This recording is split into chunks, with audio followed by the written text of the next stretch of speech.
The divorce papers lay between us on our granite kitchen counter like a loaded gun. Brandon stood there in his tailored suit, arms crossed, waiting. 10 years of marriage reduced to 28 pages of legal jargon. I'm Rosalie, and this is the moment my husband decided to blame me for his own failures. It's been 3 years of trying, he said, his voice carrying that familiar executive tone he used in boardroom meetings. We need to face reality. My fingers traced the edge of the papers, fighting the urge to crumple them into a ball and throw them in his perfect face. Reality? Which reality would that be, Brandon? The one where I'm somehow defective?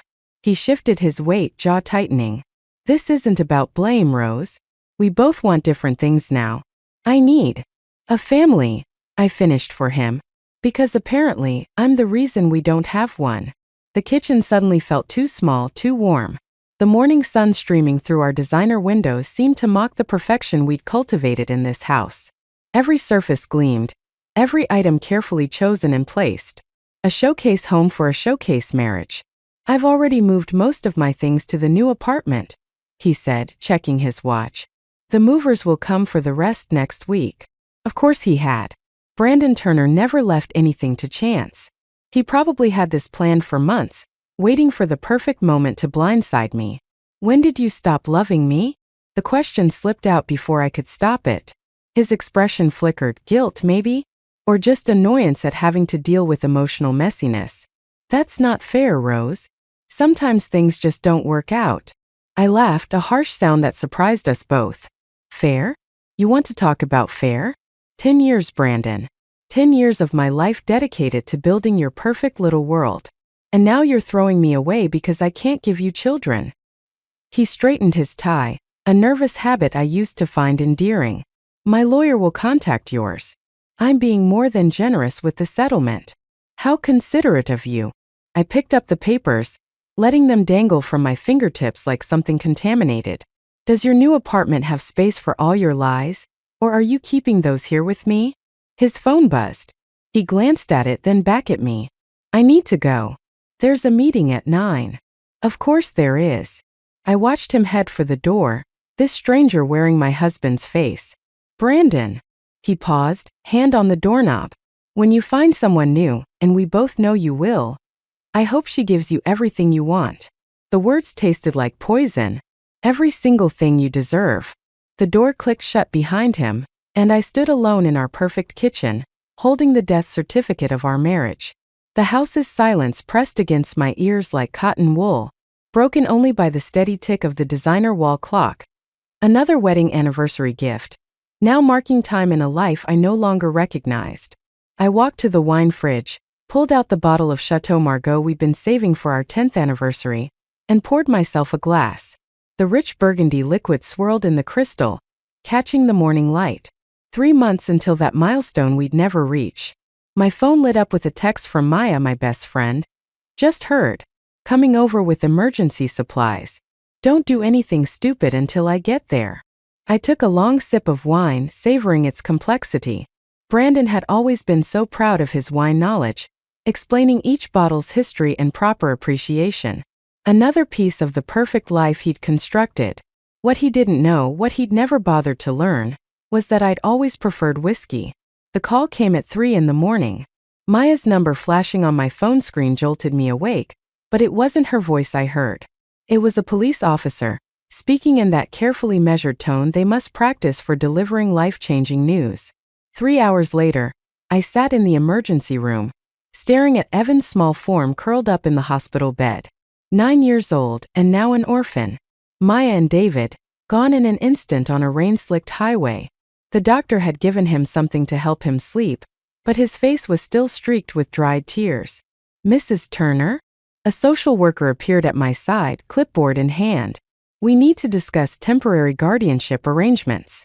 I tore my eyes away from Evan. I'm his godmother. Maya and David named me in their will. Yes, we've confirmed that. She hesitated. But given your current situation, my divorce, the word still felt foreign on my tongue. That has nothing to do with my ability to care for him. She shuffled through her papers. There will need to be home visits, evaluations. Do whatever you need to do. My voice came out harder than intended. But I'm not leaving him alone in the system while you sort out the paperwork. The social worker's expression softened slightly. It won't be easy, Mrs. Turner. He's experienced severe trauma. I watched Evan's chest rise and fall with each breath. Nothing worth doing ever is. The next few days passed in a blur of funeral arrangements and legal documents. I moved Evan into my new apartment, a far cry from the showcase home I'd shared with Brandon, but it had 2 bedrooms and a tiny balcony where I'd started growing herbs. On the 4th night, the thunderstorm hit. I found Evan huddled in his closet, hands pressed against his ears. They were driving in the rain, he whispered when I crouched beside him. That's what the police said. I sat down next to him, close enough to touch but not crowding. Want to know something? Your mom used to be scared of storms too. His head lifted slightly. Really? Mom. In college, she'd climb into my bed during thunderstorms. We'd make hot chocolate and tell ghost stories until it passed. A particularly loud crack of thunder made him flinch. Without a word, I stood and held out my hand. Come on. I think we have some hot chocolate mix in the kitchen. Later, as we sat at the kitchen counter with our mugs, Evan spoke so quietly I almost missed it. Are you going to leave too? The question hit me like a physical blow. No, sweetheart. I'm not going anywhere. But your husband left. Of course Maya would have told him about the divorce. She never believed in hiding things from kids. That was different. Brandon and I, we weren't meant to be a family. But you and me? We already are one. He studied his hot chocolate intently. Dad said family stays together no matter what. Your dad was right. I touched his shoulder gently. And that's exactly what we're going to do. The next morning I called in sick to Urban Threads and took Evan to the park. We sat on a bench, feeding ducks and watching joggers pass by. A young couple pushed a stroller past us, and I felt that familiar ache in my chest, the one Brandon's accusations had made so much sharper. Mrs. Turner? I turned to find Mr. Thompson, David's old friend and mentor, standing behind our bench. His silver hair was slightly disheveled, his usual impeccable suit replaced by casual weekend wear. I heard about Maya and David. His eyes moved to Evan, who had shrunk closer to my side. I've been trying to reach out, but with everything happening, it's been chaos, I admitted. We're still adjusting. He nodded, then addressed Evan directly. Your father was one of the finest engineers I ever knew. He talked about you all the time. Evan's grip on my arm loosened slightly. He did. Indeed. He was very proud of your science fair project last year. The solar-powered water purifier. For the first time in days, I saw a ghost of a smile cross Evan's face. Mr. Thompson pulled out a business card, handed it to me. When you're ready, I'd like to help. Whatever you both need. I watched him walk away, the card heavy in my hand. Behind us, the ducks squabbled over the last pieces of bread, and Evan's head gradually came to rest against my shoulder. Family stays together no matter what. Maybe David had been right after all. The manila envelope arrived without warning, mixed in with junk mail and bills. Dr. Sarah Chen's return address caught my eye, Brandon's former physician from when we were trying to conceive. My hands trembled as I opened it. Inside was a single sheet of paper, dated 3 years ago. Medical terminology jumped out at me. Severe oligospermia, compromised motility, extremely low probability of natural conception. The room tilted sideways. I grabbed the kitchen counter, my knuckles white against the granite. All those specialists, all those treatments, all those tears, and he had known. He had known all along. My phone buzzed. A text from Brandon. Dropping by tomorrow to pick up the last of my things. 2 p.m. okay. I stared at his message until the words blurred. 3 years of watching me blame myself, 3 years of maybe next month. 3 years of him letting me carry that weight alone. The doorbell rang, startling me. Mr. Thompson stood on my doorstep, holding a laptop bag. I hope I'm not interrupting. Evan mentioned having trouble with his science project. No, please come in. I quickly tucked the medical report into a drawer. He's been struggling with the coding part. Evan emerged from his room at the sound of voices, his face lighting up at the sight of Mr. Thompson. They settled at the dining table, heads bent over the laptop as Mr. Thompson explained programming concepts I barely understood. I busied myself making coffee, trying to steady my hands, trying not to think about that damning piece of paper in the drawer. The coffee maker gurgled and hissed. "Mrs. Turner?" Mr. Thompson's voice pulled me back. "The coffee's overflowing." I looked down to find dark liquid spreading across the counter. "Sorry, I was distracted." He studied me with those keen eyes that seemed to see too much. "Evan, why don't you try implementing what we discussed? I'll help your godmother clean up."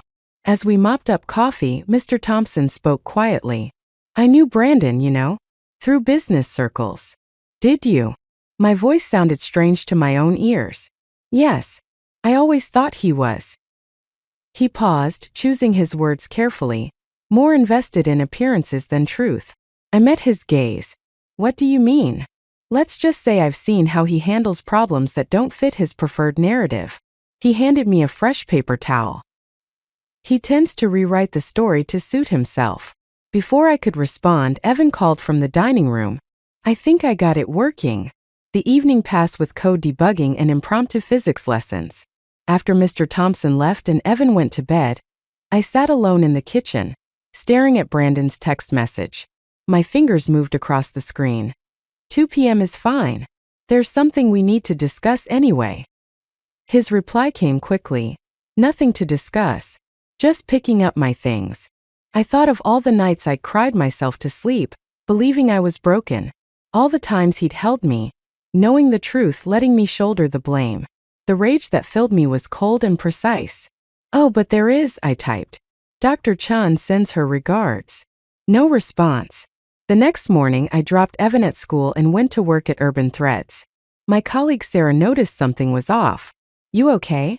You've been folding that same sweater for 10 minutes. I smoothed the fabric, trying to focus. "Just thinking about karma." Deep thoughts for a Tuesday morning. "Do you believe people get what they deserve?" The words spilled out before I could stop them. She considered this while rearranging a display. "I believe truth has a way of surfacing, whether we want it to or not." At 1:55 p.m., I left work early and drove home. Brandon's sleek BMW was already parked outside. He stood by his car, phone pressed to his ear, his perfect posture betraying tension. I pulled into the driveway, remembering Mr. Thompson's words about preferred narratives. Brandon ended his call as I approached, his face a mask of practiced neutrality. "We should talk inside," I said, unlocking the door. He followed me into the kitchen, the same kitchen where he'd handed me divorce papers months ago. This time I had papers of my own to share. The school auditorium buzzed with excitement as parents filed in for the 6th grade science fair. I sat near the front, program crumpled in my hands, watching Evan adjust his display board one last time. Mr. Thompson stood beside him, offering quiet suggestions that made Evan's face light up with understanding. My phone vibrated. A text from Brandon. "Heard about your new family situation. Taking in Maya's kid? Really, Rose?" The message burned in my pocket as I watched Evan demonstrate his project. The same solar-powered water purifier he'd built with his father, now improved with Mr. Thompson's guidance. The judges nodded approvingly, making notes on their clipboards. Another buzz. "Does he know you couldn't even have kids of your own?" My fingers tightened around the phone. 3 rows ahead, I spotted Jessica, Brandon's new girlfriend, recording the presentations on her phone. She must have mentioned seeing us around town. Evan caught my eye from his station, giving me a nervous thumbs up. I forced a smile, trying to push down the acid taste of rage in my throat.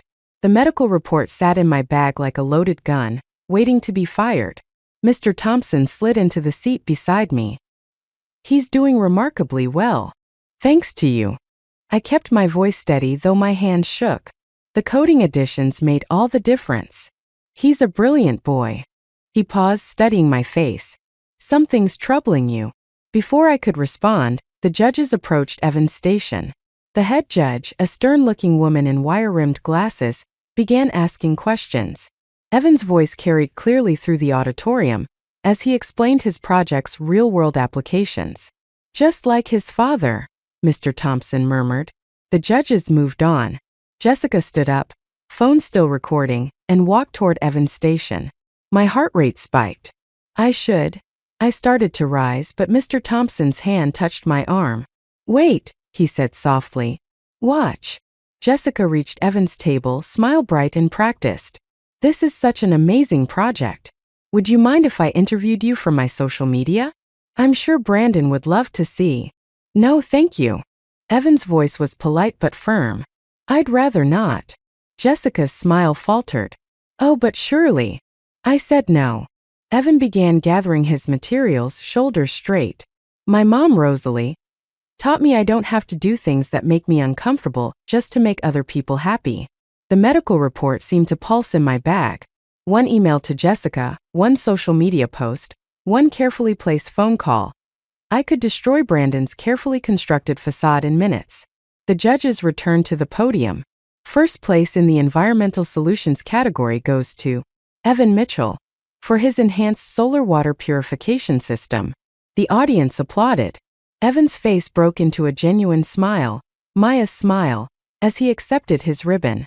Jessica retreated to her seat, phone lowered. Mr. Thompson squeezed my arm gently. Sometimes the best revenge is living well. I watched Evan navigate the crowd of congratulating parents and teachers, his ribbon pinned proudly to his shirt. He'd chosen to take my last name when the adoption was finalized, but kept Mitchell as his middle name, a bridge between his past and future. My phone buzzed again.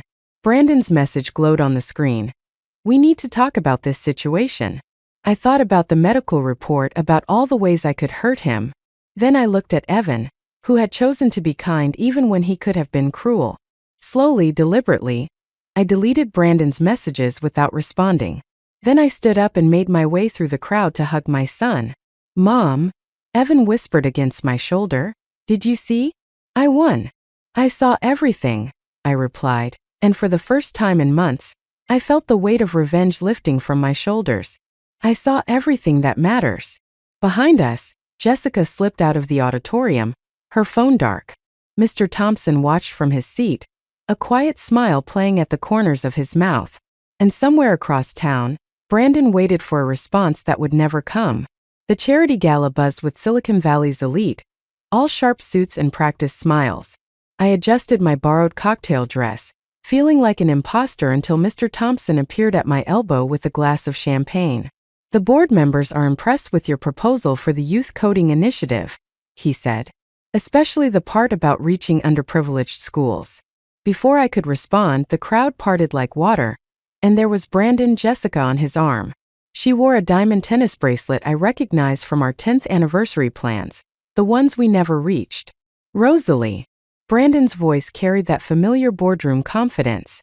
Quite a surprise seeing you here. Brandon. I took a deliberate sip of champagne. I see you're still wearing your father's cufflinks, the ones that supposedly belonged to your grandfather. His smile flickered. Another lie I discovered too late, like everything else. Jessica beamed, oblivious to the tension. We have wonderful news. We're starting fertility treatments next month. Brandon's always wanted children. The champagne turned to acid in my mouth. Mr. Thompson's hand touched my back, steadying. How fascinating, I said, meeting Brandon's eyes. Which clinic did you choose? Dr. Chen's, perhaps. The color drained from his face. We should mingle with the other donors, he said quickly, steering Jessica away. That was cruel, Mr. Thompson observed quietly. Was it? My hands shook. He let me believe I was broken for 3 years. And now you have the power to break him back. He studied me carefully. The question is, what kind of person do you want to be? Before I could answer, my phone buzzed. A text from our neighbor. Evan had a panic attack during his tutoring session. He was asking for me. I turned to leave, but Brandon blocked my path. We need to talk. Now. My son needs me. He's not your son. Brandon's voice carried across the quiet space between us. Just like you'll never be anyone's real mother. The silence that followed was absolute. Even the ambient chatter seemed to die. You want to talk about what's real, Brandon? My voice emerged surprisingly steady. Let's talk about Dr. Chen's diagnosis. The one you hid for 3 years while watching me blame myself. The one you're still hiding from Jessica. His facade cracked. You wouldn't dare. Mom. Evan's voice cut through the tension. He stood in the doorway, still in his school uniform, our neighbor hovering uncertainly behind him. "I'm sorry," she called out. "He insisted on coming to find you." I moved toward Evan, but Brandon grabbed my arm. "This conversation isn't over." "Actually, it is." Mr. Thompson's voice carried quiet authority. "Unless you'd like the board to hear about your creative accounting with the Anderson project?" Brandon's grip loosened. I pulled away, reaching Evan in 3 quick steps. His face was tear-stained, his breathing still uneven. "I had a dream about Mom and Dad," he whispered. I couldn't remember Dad's voice. I held him close, feeling his heart race against my chest. Behind us, I heard Jessica asking Brandon what I'd meant about Dr. Chun. "Let's go home," I said to Evan, but he pulled back slightly. "Can Mr. Thompson come? He knows what Dad's voice sounded like." I turned to find Mr. Thompson already collecting our coats, while Brandon led a confused-looking Jessica toward the exit. "Of course I'll come," Mr. Thompson said. "I have some videos from when your father presented at conferences. Would you like to see those?" Evan nodded, his breathing steadier now. As we left, I caught a glimpse of Brandon watching us, his perfect world beginning to unravel. I could have ended him right there, exposed every lie in front of everyone who mattered to his career. Instead, I walked away with my son and the man who'd shown us both what real strength looks like. Let Brandon's lies catch up to him on their own time. I had more important things to focus on. "Mom." Evan's voice was small. "Can we have hot chocolate when we get home?" "With extra marshmallows," I promised, leaving revenge behind like a discarded party favor. Jessica's Instagram post appeared on my phone screen at 3 a.m. Sometimes the people closest to us hide the biggest secrets. Heartbroken but stronger. #moving on #truth. I scrolled through the comments, watching Brandon's carefully constructed life implode in real time. His sister had chimed in. "I always knew something was off about your divorce from Rosalie." The triumph I'd imagined feeling never came.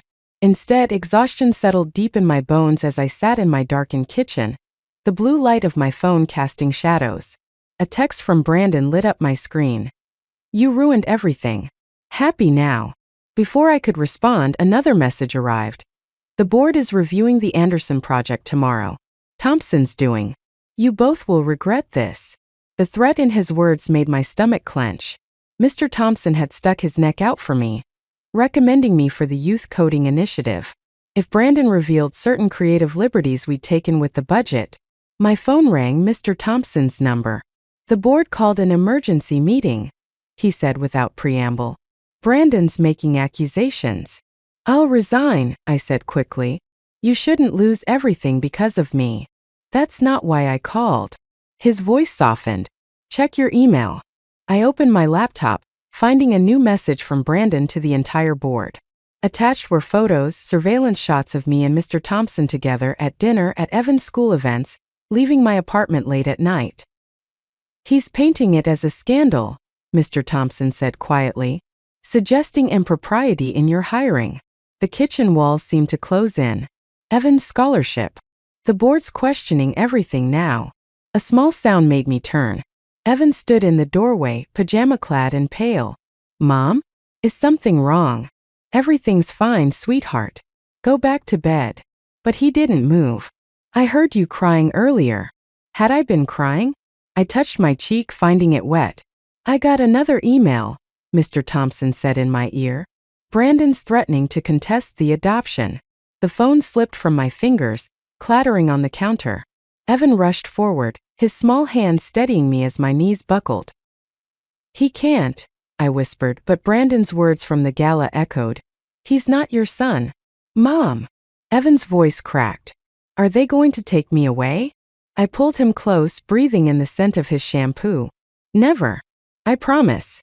My phone buzzed again. "Brandon. Board meeting tomorrow, 9 a.m. Bring your resignation letter if you want to protect Thompson's reputation and Evan's future." Evan pulled back, his face set in that determined expression that reminded me so much of Maya. "I recorded something," he said. "The day of the science fair, when Jessica came to my table." He grabbed my phone, pulled up a video. Jessica's voice came through clearly. "Brandon's so excited about starting our family. He says he's always wanted children." Then Brandon's voice in the background. "Absolutely. Nothing wrong with me. Just needed the right partner. The timestamp showed it was taken minutes before he'd confronted me at the gala. I knew he was lying, Evan said quietly. Like he lied about you. Mr. Thompson's voice came through the forgotten phone on the counter. Rosalie? Are you there? I picked up the phone with trembling hands. Can you call an emergency board meeting? Tonight. It's almost 4 in the morning. Trust me. Evan tugged my sleeve. Mom? Remember what you told me about the thunderstorm? About being brave. I looked at my son because that's what he was regardless of blood or papers, and saw Maya's strength shining through his eyes. Sometimes, I said into the phone, the storm has to get worse before it breaks. Mr. Thompson was quiet for a moment. I'll make the calls. But Rosalie. Yes. Whatever happens, you're not alone in this. I ended the call and hugged Evan tight, feeling his heart beat against mine. Brandon wanted a war? Fine. But he'd forgotten one crucial thing. I wasn't fighting just for myself anymore. Dawn was breaking as I forwarded Evan's video to the board members, saying, Jessica, sometimes karma needs a little push. The emergency board meeting buzzed with tension as Brandon paced before the conference table. His perfectly pressed suit couldn't hide the wild look in his eyes. These accusations are baseless, he said, gesturing at the surveillance photos projected on the wall. Thompson's been compromised by his personal relationship with my ex-wife.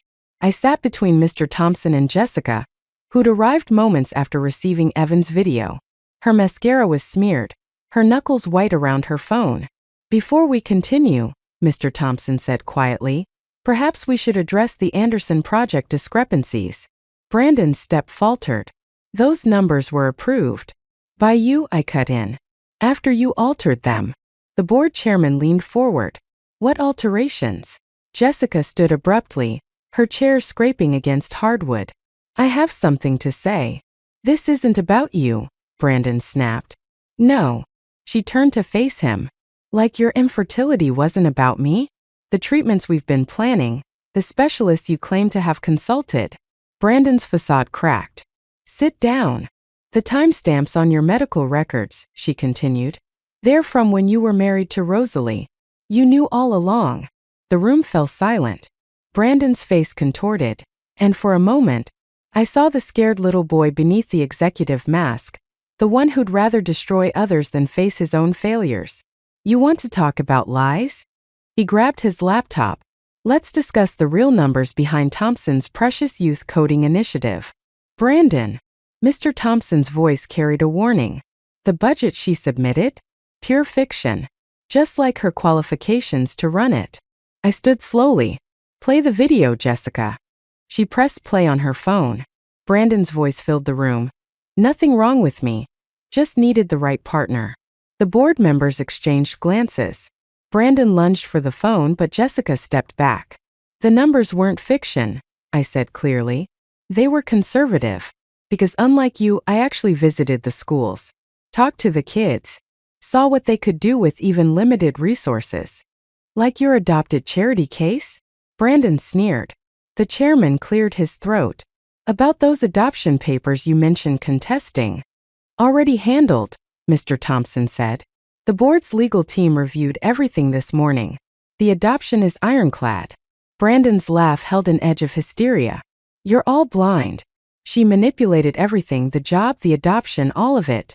She couldn't have children of her own, so she stole someone else's. Mom didn't steal me. Everyone turned. Evan stood in the doorway, still in his school uniform, holding his science fair project. Evan, I started, but he walked straight to the board table. I chose her, he said, setting up his display. Like I chose to improve my dad's design instead of starting over. Because sometimes the best family isn't the one you're born with. It's the one you build. Brandon stared at the solar water purifier. At David's original plans visible beneath Evan's improvements. The board has heard enough, the chairman said. Brandon, we'll need your resignation by end of day. You can't. We can and we will. The Anderson project alone. But Brandon wasn't listening. He grabbed the water purifier, raising it over his head. No. Evan shouted. I moved without thinking, catching the project as Brandon released it. Something sharp sliced my palm, but I held on. The room erupted in chaos. Security appeared. Jessica turned away, shoulders shaking. Mr. Thompson helped me steady the project while Evan checked for damage. "It's okay," he whispered. "We can fix it. Together." Brandon's voice rose above the commotion. "This isn't over." But it was. I watched security escort him out, saw the board members shaking their heads, felt Mr. Thompson's steady presence beside me. "Your hand's bleeding," Evan said. I looked at my palm, at the thin red line already beginning to heal. "Some scars are worth it." The chairman approached, extending his hand. "About that youth coding initiative. We'd like to double the budget." Outside, the morning sun broke through the clouds, casting long shadows across the boardroom table. Sometimes karma doesn't just happen. Sometimes it needs witnesses, truth, and a 9-year-old's unwavering faith in the family he chose. The autumn wind scattered leaves across Maya's headstone as I placed fresh flowers beside it. Evan knelt, carefully arranging his latest robotics competition medal next to the bouquet. "Mom would have loved watching you compete," he said quietly. "She was there." I touched the stone's smooth surface. "Just like she's been here all along." A familiar set of footsteps crunched through fallen leaves behind us. Mr. Thompson, James now, appeared with 2 cups of hot chocolate, a tradition we'd borrowed from Maya. "Your father would be proud too," he said, handing Evan a cup. "Especially of the improvements you made to his design." Evan traced the engraved dates with his free hand. "I found something in Dad's old files yesterday. Want to see?" He pulled out a folded paper from his jacket, a letter in David's handwriting. My breath caught as I recognized the date. 3 days before the accident. "Dear Brandon," Evan read. "Thank you for your interest in investing in the water purification project. However, after reviewing your proposed changes to the design, I must decline." My hand shook as I took the letter. He knew. Dad wrote that Brandon wanted to cut corners, make it cheaper to mass produce. Evan's voice held no bitterness, only quiet understanding. He chose integrity over profit. James squeezed my shoulder. Like father, like son. A notification lit up my phone. Brandon's LinkedIn profile had been updated. Last I'd heard, he'd taken a job with a smaller firm in another state. The update showed he'd started volunteering at a youth mentoring program. "Good for him," I said, and meant it. Evan looked up, surprised. "Really? Sometimes people need to lose everything to find themselves." I thought of the woman I'd been a year ago, consumed by thoughts of revenge. And sometimes the best revenge is letting go. "Is that why you never sent Dad's letter to the board?" I smiled, remembering the day I'd chosen to shred Dr. Chen's report instead of using it as a weapon. Some truths serve no purpose except destruction. James checked his watch. "We should head back. The Foundation's Youth Coding Showcase starts in an hour." As we walked to the car, Evan hung back. "Mom? Remember when you said family is about choices?" "Of course. I made a choice too back then. The day Brandon gave you the divorce papers." He pulled something else from his jacket, a crumpled envelope, edges worn with age. "I found this in Maya's desk after everything." Inside was a medical report, Brandon's original infertility diagnosis. Maya had known all along. "She told me to give it to you if you ever needed it," Evan said. "But you didn't need it. You were stronger than that." I stared at my son, this remarkable boy who'd kept this secret, who'd understood more than any of us had given him credit for. "We should frame your medal," I said, handing the envelope back. "Next to your dad's original designs." "And the photo from the coding showcase?" His eyes sparkled with meaning. "Which one?" "The one where James is looking at you like Dad used to look at Mom." Heat crept into my cheeks as James called from the car. "We're going to be late." Evan grinned, tucking the envelope back into his jacket. Some secrets I realized were worth keeping, not for revenge or power, but as reminders of the choices we make and the people we choose to become. The wind picked up, sending leaves dancing around Maya's headstone. For a moment, I could almost hear her laugh, could almost see her nodding approval at the family we'd built from broken pieces and better choices. "Ready?" James asked as we reached the car. I looked at Evan, already pulling out his project notes, then at James with his quiet strength and unwavering support. The answer came easily, tasting of truth and hot chocolate and second chances. We already are.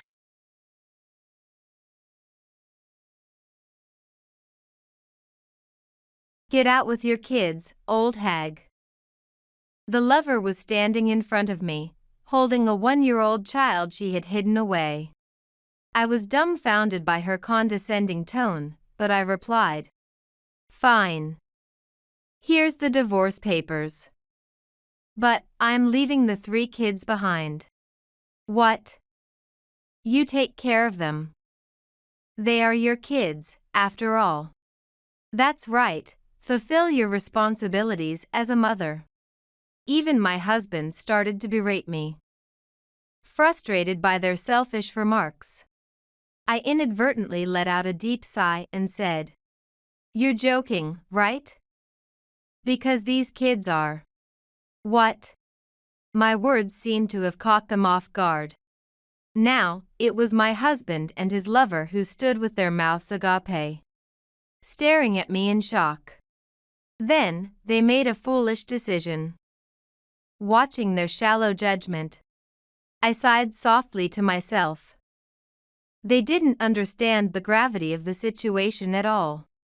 Pitying them, I decided to contact someone. My name is Kate, and I'm 40 years old. Currently, I work from home and am actively seeking a spouse. I have devoted myself to my job since childhood to achieve my dreams. However, upon turning 40, I noticed that most of my friends were already married with children. Is this really okay? Once I started thinking about it, I couldn't stop. One day, I vented my frustrations mixed with sighs to a visitor at my home. The visitor, a work acquaintance and close friend who knew my personality well, replied with a wry smile. "Well, I can't say for sure, but getting married might open up a new world for you." The acquaintance was a work-related contact, but our long association had evolved into a sort of friendship, and she knew my personality well. Her casual remark made me pause in realization. Maybe it will open up a new world. Those words were intriguing to me because of my profession. Of course, I didn't take marriage lightly. I've heard plenty of complaints from married friends, and encountered negative information about marriage daily through articles and television. Yet, my curiosity became uncontrollable, and that very day, I registered on several dating apps. Though it may seem frivolous, I've always lived by following my inquisitive nature and applying it to my work. This time, too, I acted on impulse. Little did I know what the future held. Among the messages I received on the dating app, one from a man named Ben Thompson, a 45-year-old employee, stood out. His messages were very polite, and I quickly took a liking to him. We shared hobbies, and our conversation flourished around books. As we continued to exchange messages, and just when I felt things were going well, Ben invited me to meet for a meal. I promptly agreed. That weekend, we had our lunch date. Ben was just as calm and composed as his messages had suggested. His gentle manner and kind demeanor made me wonder why such a wonderful man had been single until now. Curious, I asked him, and he replied with a slight, apologetic smile. Actually, I was once married and got a bit burned by the experience. Plus, work kept me so busy that I just got older without realizing it. Indeed, Ben was divorced, a fact noted on his profile page. Despite this, something about his photo had caught my eye, perhaps it was intuition. After comparing many other men's profiles, none attracted me as much as Ben. Meeting him confirmed my instincts were right. I strongly felt I wanted to date Ben. Our meal was delightful, and we quickly made plans for another date. 2 months later, Ben proposed to me. I was thrilled and agreed to marry him quickly. While I wondered about the speed of our engagement, I rationalized that at our age, there was no point in delaying. Given our ages, I'm not too fussy about having a wedding ceremony. If that's what you want, I have no objections. Overcome by embarrassment, I almost skipped the wedding preparations and decided to move in with Ben immediately. I wanted to start our married life as soon as possible. Thus, I quickly handled all the necessary procedures and moved into Ben's house. But before that, Ben and I had this conversation. "Sorry, but could you handle this while you're running your errands?" He handed me a marriage registration form, already signed by him as the applicant and guarantor. Understood. I'll submit it later. I took the documents, but with all the moving and paperwork, I forgot to submit them. As I planned to do it later, sudden work emergencies piled up. And I completely forgot about it until after I had moved into his house. Realizing this, I thought to myself, I must not forget to submit it later as I walked into his house. That's when something unbelievable happened. For the first time, I discovered that Ben had children. During the 2 months we dated, I had never been invited to his house. At the time, I thought nothing of it, but now it seemed there was a reason. And it was a bit of a shock. As I stood there dazed, Ben suddenly spoke in a stern voice. "Ah, yes. From now on, you'll also be taking care of the kids. Don't slack off." His tone had changed from before as he ordered me around. As I exclaimed, "What?" 3 young boys came bustling out from the back of the house. "Huh, so this is the new mom?" "What? No way, she's just the maid, right?" "Come on, Alex, that's harsh to say right off the bat to someone you just met." The 3 of them stared rudely at me and burst out laughing noisily. As I stood there, taken aback, Ben cleared his throat loudly. "Hey, cut it out, all of you." Upon his stern reprimand, the 3 boys chorused a belated okay. "These are my sons." From oldest to youngest, Chris is 18, Alex is 17, and Justin is 16. All are in high school, and Chris is a college applicant. Make sure you take good care of them. Saying this, Ben mentioned he was going to take a bath and left the room. I stood there for a while, dumbfounded, staring at the 3 boys. Then, they began to sneer and make belittling remarks again. "What's with that stupid look, old hag? Yeah, don't just stand there. We're hungry. Hurry up and get dinner ready, maid." With that, they each retreated to their rooms. I was left alone at the entrance, standing in disbelief. So much had happened all at once, and I couldn't keep up. I had been busy all day and was utterly exhausted. Glancing at my watch, I saw it was now 7 p.m. I finally entered the house and headed for the kitchen. Though told to make dinner without any guidance. It was my first time here and I didn't know where anything was. Sighing, I peeked inside the refrigerator only to find a few drinks and some condiments. How was I supposed to prepare a meal with this? Then, Ben, fresh from his bath, saw me standing lost in the kitchen and clicked his tongue in irritation. "You're slow." "Never mind, I'll order takeout for today. Don't bother cooking." "I'm sorry." As I apologized, hanging my head, he clicked his tongue loudly again and snapped. "Make sure you do your job properly tomorrow." He then stormed out of the kitchen, slamming the door behind him.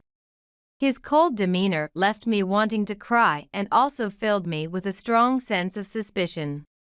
Silently, I began to formulate a plan.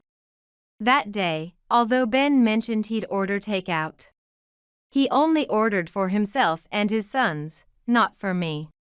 The 4 of them sat around the dining table, enjoying their hamburgers, while I could only watch from the kitchen corner. Noticing my gaze, Ben spitefully remarked. That's your punishment for not making dinner. Go eat some ready-made food from the store. Hearing this, I bowed my head and left the house. There was a convenience store nearby, I remembered as I trudged off to buy my dinner. When I returned with my ready-made meal, Ben and his sons had already finished their dinner and returned to their rooms.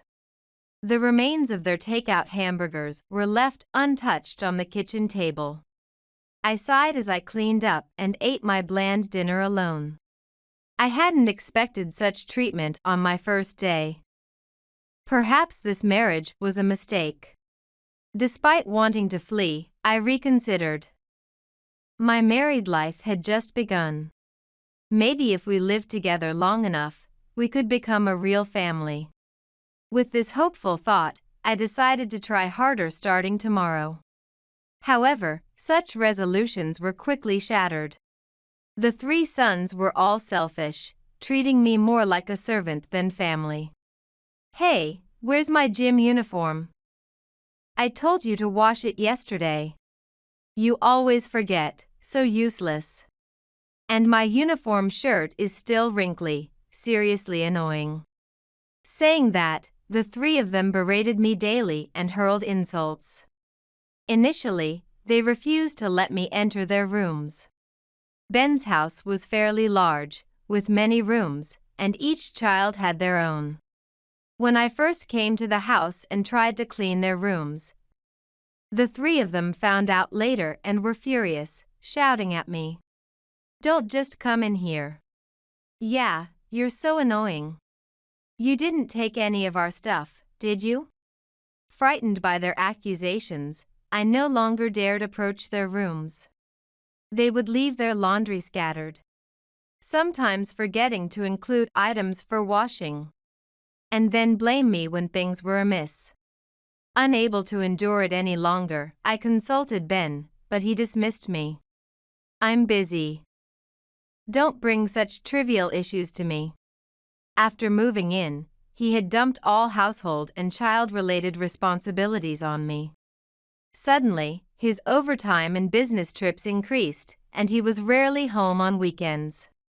Moreover, both he and his sons seemed to view my home-based work as nothing more than a hobby, openly disparaging it.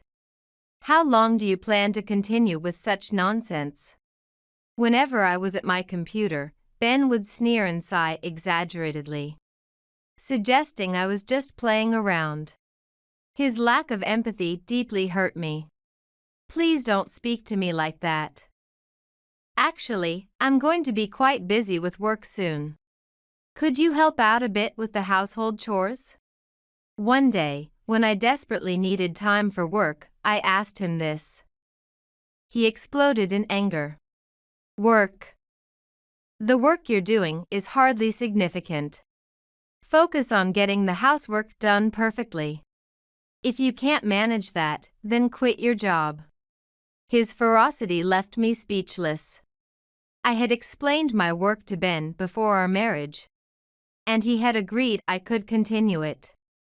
He even promised to share household duties when work got busy.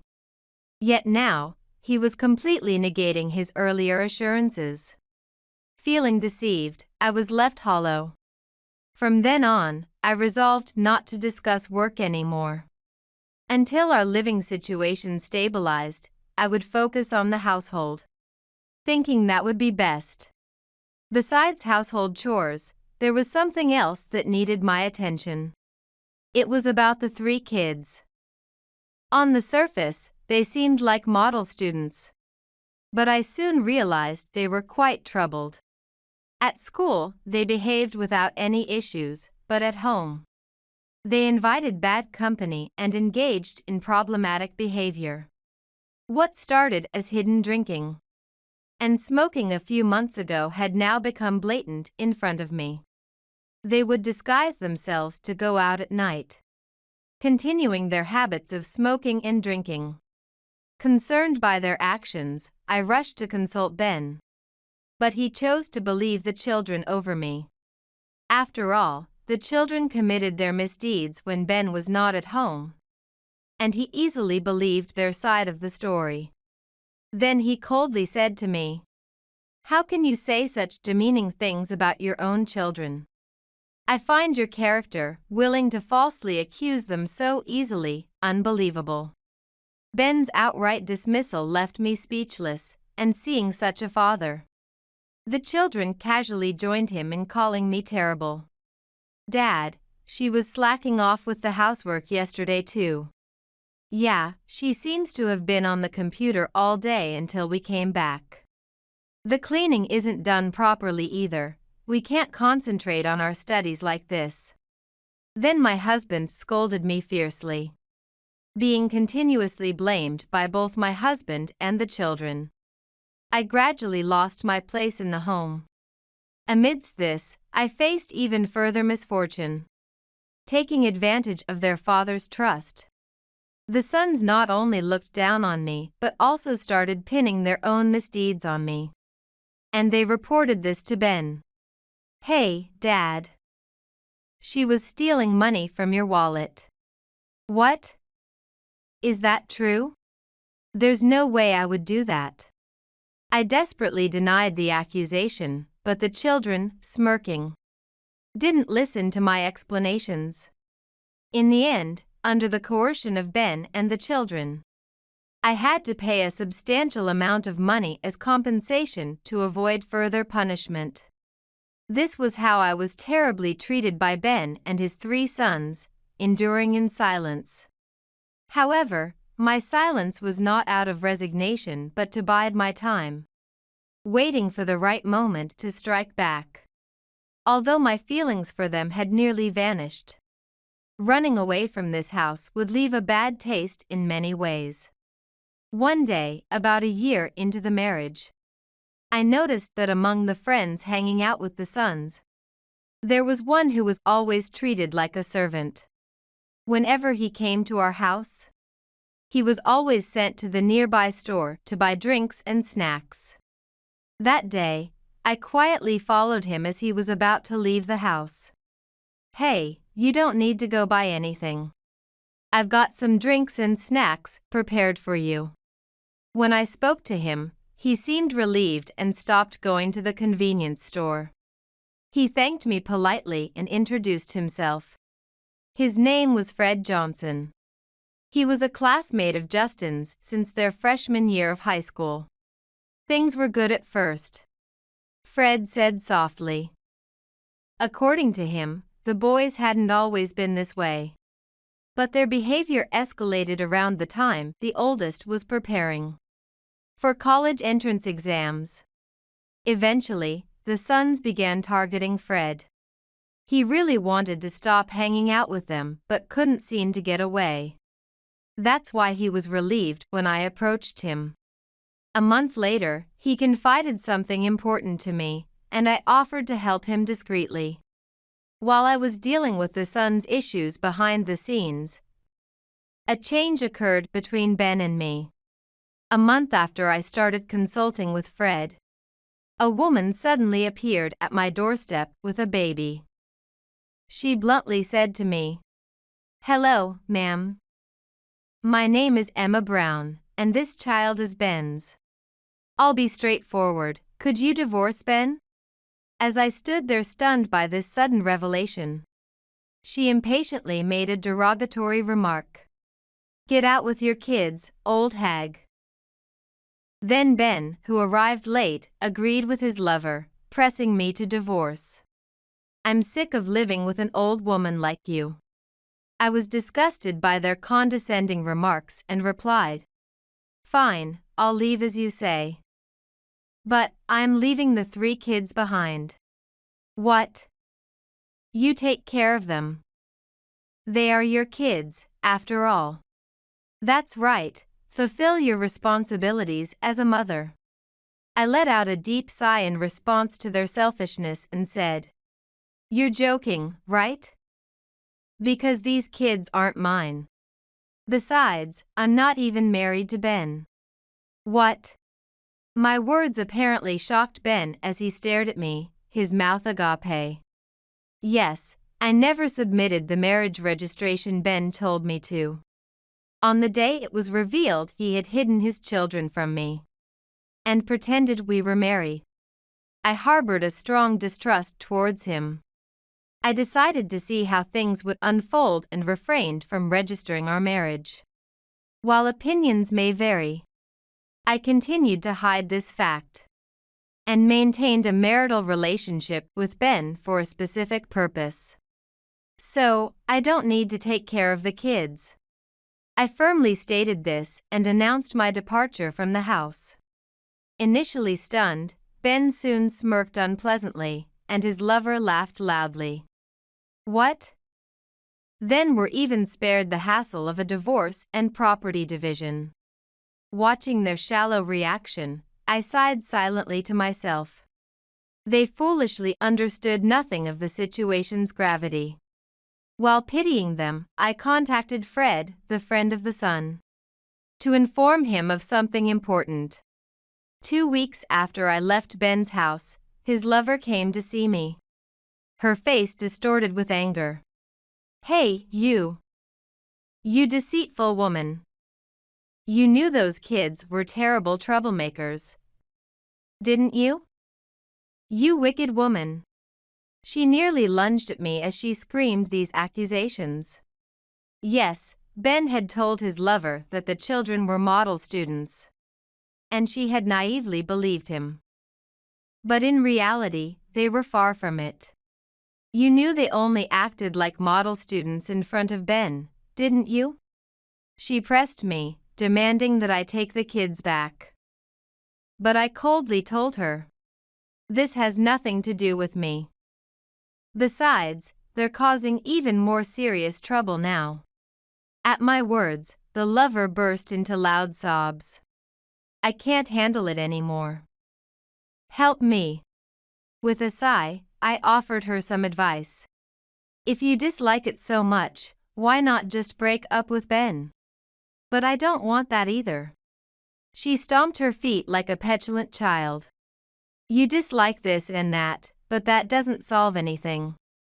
I sighed again, exasperated. I closed the door on the lover who rejected all my suggestions, leaving her crying outside. Eventually, she quieted down. 2 weeks later, a book was released and became an explosive hit. It spread through word of mouth online, drawing significant attention. The story resembled my experiences with my husband and his lover. Indeed, the book was a novel I had written, based on my marriage to Ben. I am a romance novelist with a bit of a reputation in the field.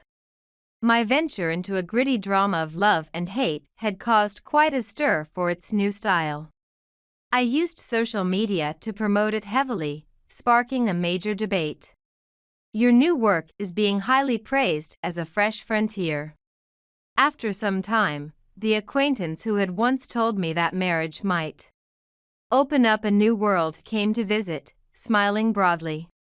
Indeed, she was actually the editor responsible for my work.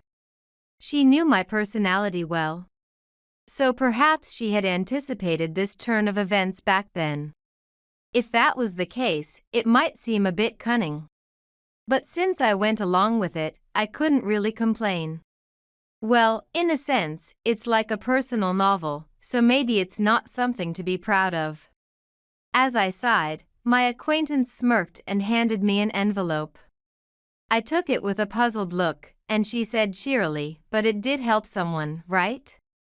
Suddenly recalling something, I hastily opened the envelope and pulled out the contents, a letter from Fred Johnson, a former friend of the son's.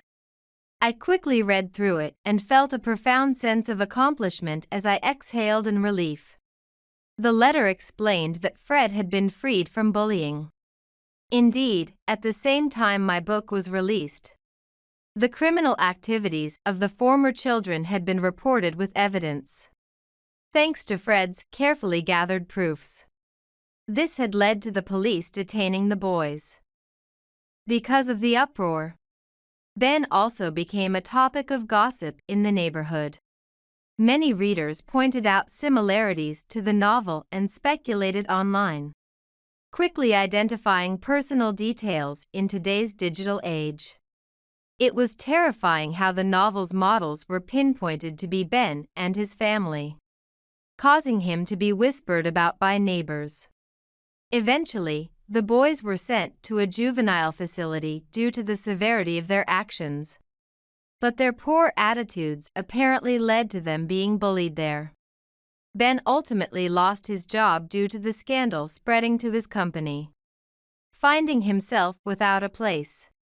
When the lover found out Ben was unemployed, she took the child and fled. It turned out her attachment to Ben had been more about his income than love.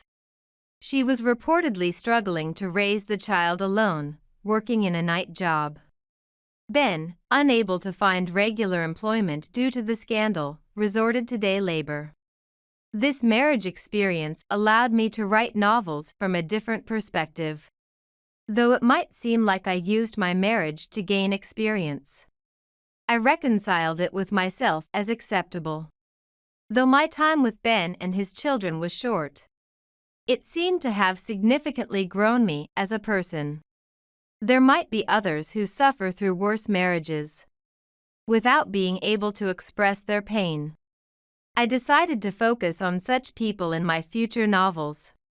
And with this experience, I aim to reach new heights as a writer, continuing to write works influenced by what I've gone through. Having set a new goal, I am now diligently working on a new piece at my computer.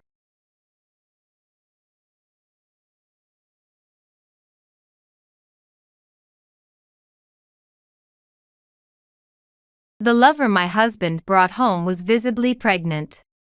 The mother-in-law appeared utterly disgusted. My husband grinned wickedly. Was he always such a nasty smiler? He wasn't this outrageous when we first met. Hey, just to confirm, the one in her stomach is... Yeah, it's my child. What, about 9 months pregnant now? Your child? Really? That's what I'm saying. The infertile dud can leave now. The mistress looked gleefully amused. Not just the husband, but this woman too. Such bad character. They both seemed to be enjoying the situation too much. It looked like I needed to set them straight. He must think I know nothing. Little does he know, I'm aware of far more than he is. It's okay, but you won't be a father, you know? Because the child in her stomach. My husband's smug smile vanished at my words. He looked shocked, and the mistress turned pale. The tables had turned. The advantage was now mine. I decided to reveal the mistress's secret to my stunned husband. My name is Stacy. I'm 31 years old. I work at a company that handles all types of vinyl products. I reunited with Ethan, a college classmate, through work about 3 years ago. Oh, is that you, Stacy? You work here? Ethan, long time no see. During our college days, Ethan and I were in the same light music club. About 6 months after we started dating, we got married. Ethan had already lost his father to illness, and on the other hand, I didn't have a mother. She died in a traffic accident on her way to work when I was young. My mother-in-law was very kind and treated me as if I were her own daughter. Let's make the best of our time together, Stacy. Yes, Mother. Please take care of me too. Thus began our happy married life. However, the contentment was only at the beginning. Soon, I would suffer because of my husband. The issue we faced was our inability to have children. Even after 2.5 years of marriage, I still wasn't pregnant. It's strange, we've been trying. Maybe we should get properly tested. In women under 30, infertility rates are less than 10%. I wondered if I was part of that 10%, so I got tested. The results showed no problems at all. The female doctor at the clinic even assured me thoroughly. Then, I suggested that Ethan should also take a test. Don't be ridiculous. A guy I know told me 90% of infertility issues are on the woman's side. I've always been healthy, there's no way I have any problems. Testing is pointless. He refused to get tested. Prejudices about infertility. Arrogant attitude. Childish reasoning. I was completely disillusioned by my uncooperative and selfish husband. Moreover, he often pressed me about having children. My colleague Ben got married around the same time as us. And they're about to have their second child. What are you even doing? Get it together, will you? Don't make it sound like it's all my fault. You haven't even gone for a test. Our arguments increased. Our relationship became increasingly strained, and eventually, we hardly spoke. Naturally, under such circumstances, making an effort to have a child with him was impossible. His irresponsible behavior started around then. He began to waste money and stayed out late. He claimed he was busy with work, but whether that was true remained uncertain. There were almost no changes in his salary slips, so I suspected he was lying. I noticed that he started caring unusually about his appearance. Just like when we first started dating. Hey, you're not cheating, are you? Huh? Why would I be? He was definitely cheating. I realized it in the moment it took him to answer. Who was she? How old? How long had they been seeing each other? As I pondered these questions, I grew incredibly angry. I was done caring. Left unchecked, my husband's selfish actions escalated. Stop it. Stop wasting money. What are you talking about? What waste? You bought women's clothes and shoes with the card. I've been checking the statements. So what? You're acting like a stalker. How is that stalking? Especially if it might be for another woman. Maybe he hated being strictly controlled. Eventually, he hardly came home at all. He completely underestimated me. No matter how much I admonished him, he wouldn't listen. That's when I decided to consult with my mother-in-law. I made an appointment and visited her by myself to discuss my husband's bad behavior. As I finished my story, my mother-in-law apologized deeply. I'm sorry, Stacy. It must be my fault for how I raised Ethan. Mother, please raise your head. It's not your fault at all. I had no intention of blaming my mother-in-law. The fault lay with my husband, who had become arrogant and unreasonable. As an adult, he should act more sensibly. As I complained, my mother-in-law sighed deeply. It might be odd to say, but Ethan probably takes after his father. He's just like him in the way he spends money. Let's call him here and talk directly. Acting promptly, my mother-in-law called my husband. He probably knew what he was about to be confronted with. After a while, he arrived with a displeased look. Ethan, have you ever thought about how you've been making Stacy feel? What have you been spending money on? It doesn't matter.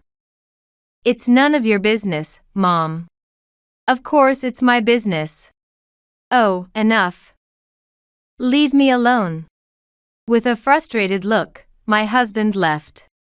Afterward, my mother-in-law suggested I investigate my husband's affairs. If he wouldn't tell me, I'd find out myself. I had already planned to do so even before she mentioned it. I would hire a professional to uncover what my husband was hiding. I was prepared to accept whatever truths came to light. In fact, when she was younger, my mother-in-law had once hired someone to investigate my late father-in-law. Shortly after they got married, the investigation revealed his affair. My father-in-law was quite surprised when the name of his mistress came up. according to my mother-in-law. He didn't think I knew everything.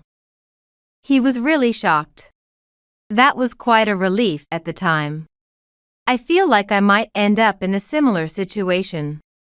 It's just my intuition, but I think Ethan is cheating.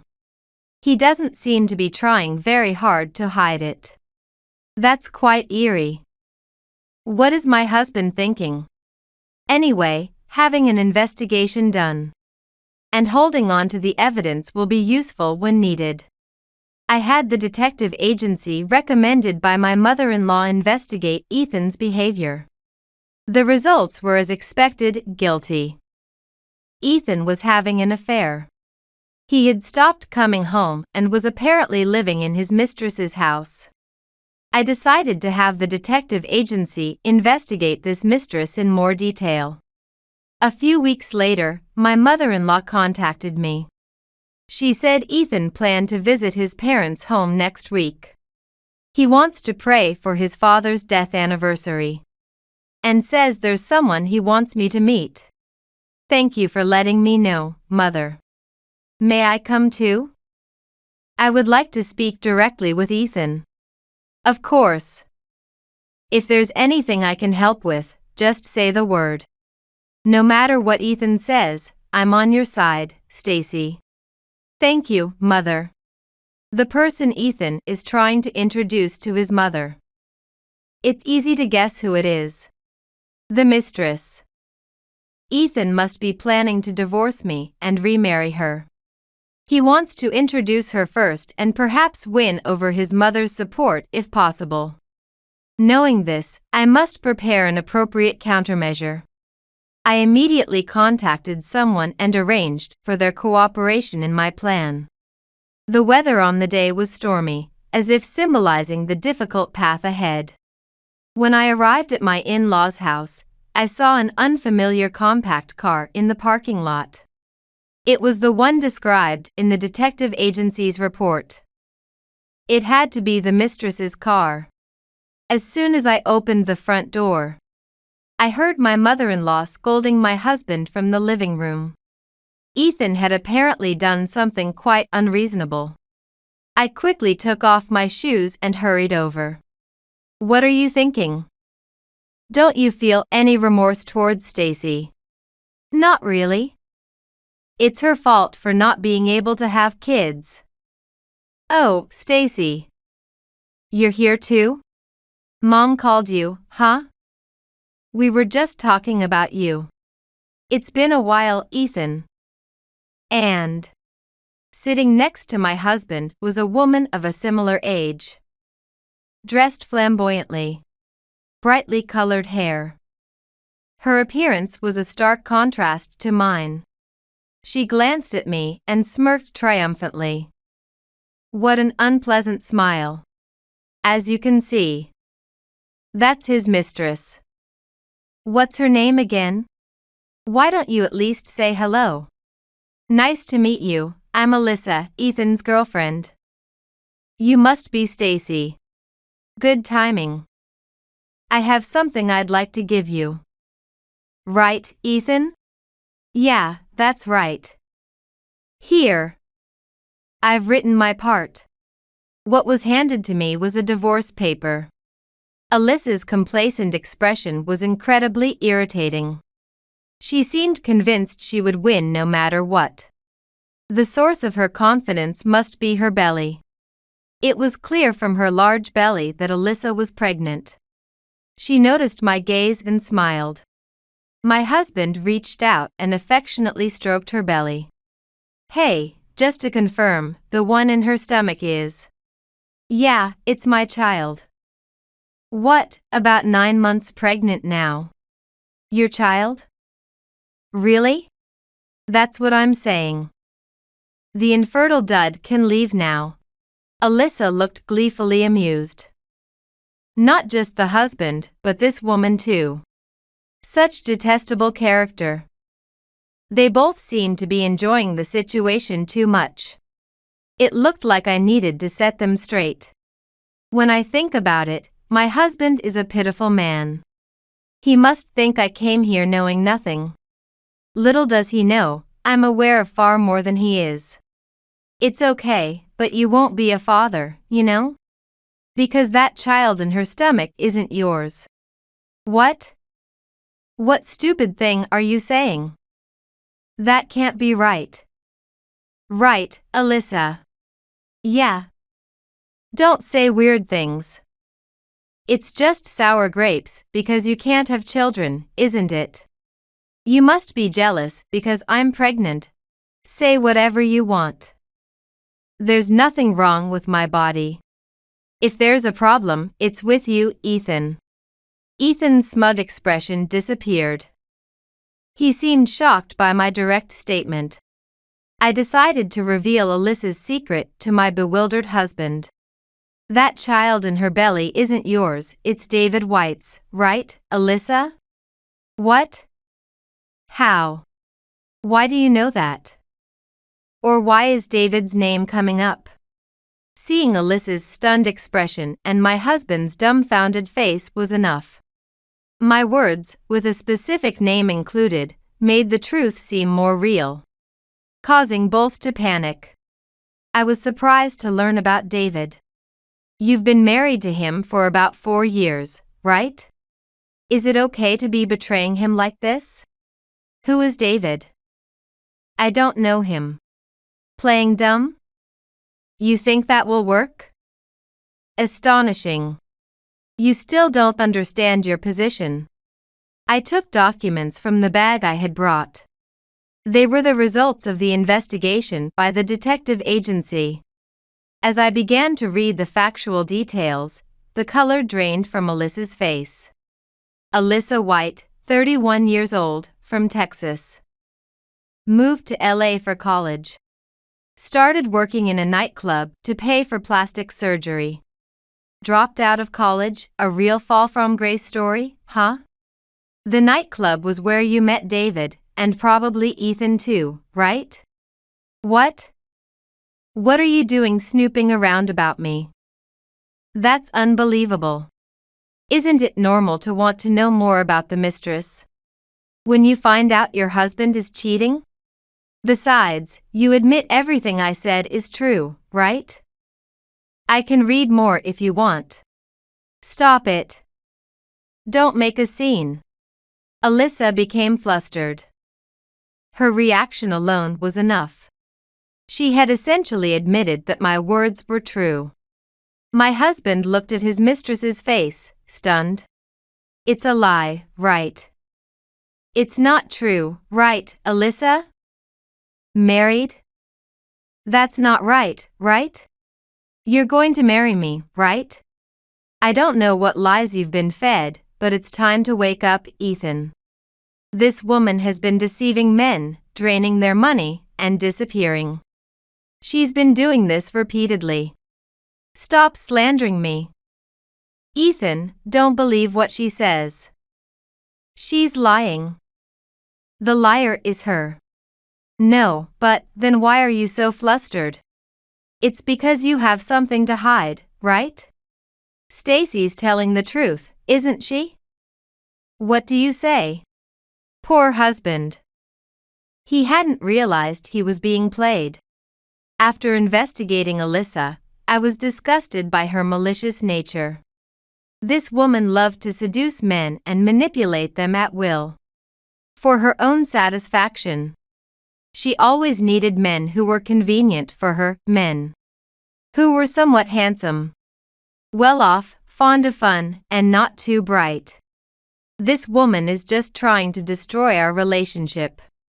She's making things up. Isn't that right? She has no evidence. But I have this child.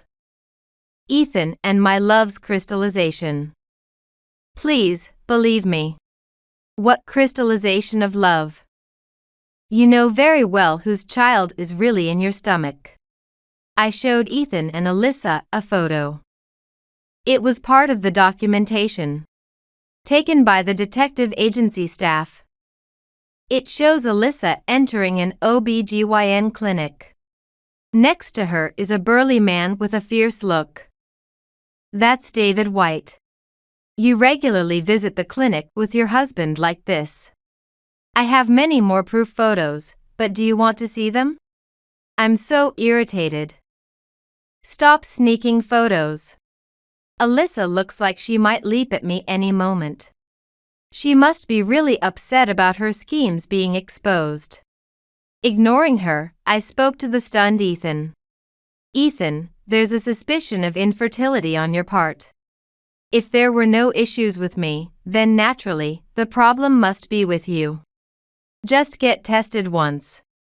But, I'm so healthy. There are many people in the world who are healthy yet infertile. Ethan, it's better to face reality sooner. Well, I don't really care anymore. I have a divorce form in my hand. If I submit this to the city hall, my relationship with Ethan is over. Even if Alyssa was deceiving him, I can't bring myself to start over with Ethan. He underestimated me and mocked me. The infertile dud can disappear? That's what I wish for. I am ready to divorce Ethan and start a new life. But before that, Alyssa, tell me the truth from your own mouth. The truth. Yes, how you met Ethan. Why you targeted him. And your plans going forward. Specifically, when and how you plan to break up with Ethan. Alyssa's expression hardened. No matter how long I waited, she didn't start talking. So, I decided to speak on her behalf. A friend runs the nightclub where you hunt, Alyssa.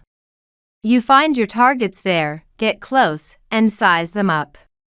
Background, history, salary, troubles, you draw out various information. Stop it. Don't talk like you've seen it. Am I lying? I'm not, right? Everything is true. You've been exploiting men since you were 18. Is it because of your father's influence? He was quite the playboy, making you and your mother suffer. How much have you dug up? Just stop it. Alyssa's face no longer had any composure. Bloodshot eyes, streaming tears, half-open mouth, heavy breathing. She looked at me with the face of a cornered animal. This pregnancy must be a turning point for Alyssa. For the sake of the child in her stomach, she needs to settle her past sins. Meeting David White was a kind of last chance for you, Alyssa. Given his looks and income, you thought a man like David might not come along again. So, you married him. And then you got pregnant. It's a lie. Alyssa, it's a lie, right? But you couldn't stop your decade-long play with men that easily. Ethan was your last target, wasn't he? Suddenly, Alyssa's expression vanished. A look of determination seemed to emerge in her eyes. Alyssa picked up the evidence photo from the table and sneered. This isn't me. I don't wear this hairstyle. What? What are you talking about? It's definitely you. This isn't me. It's someone who looks a lot like me. I don't own such clothes. Hey, Ethan. Have you seen this? Huh? No. I don't think so. Men's memory of women's clothing is unreliable. Alyssa knew this and was using it to her advantage. Bold and comical. As expected from a woman who has deceived many men for over a decade. You used some detective agency, right? Can you really trust them? Aren't you being deceived? No matter what you say, I'm only devoted to Ethan. Don't interfere. First of all, Alyssa is so busy with work that she can hardly come home. She's a capable manager, right? Stacy, it's absolutely impossible that she's married to another man like you suspect. Oh really? Ethan thinks you're a manager, Alyssa. He believes he moved into your house, and since you're busy, you rarely come home. It seems Ethan has completely bought into Alyssa's lies. There's no doubt that he moved into a house owned by Alyssa. However, her being a manager is a complete fabrication. It's about time to wake him up. I secretly sent an email to someone. Soon after, the doorbell at my in-laws' house rang, and my mother-in-law went to the door. I wonder what kind of conversation they had. She came back quickly. The moment Alyssa saw the man my mother-in-law brought in, her face turned pale. I will never forget it. David. Why are you here? Why am I here, is something you should explain. Alyssa, weren't you supposed to be back at your parents' house? David White is what you might call a semi-gangster. He's known as quite a scary figure in the local area. He indeed has a fearsome face and a strong build, with tattoos peeking out from his neck.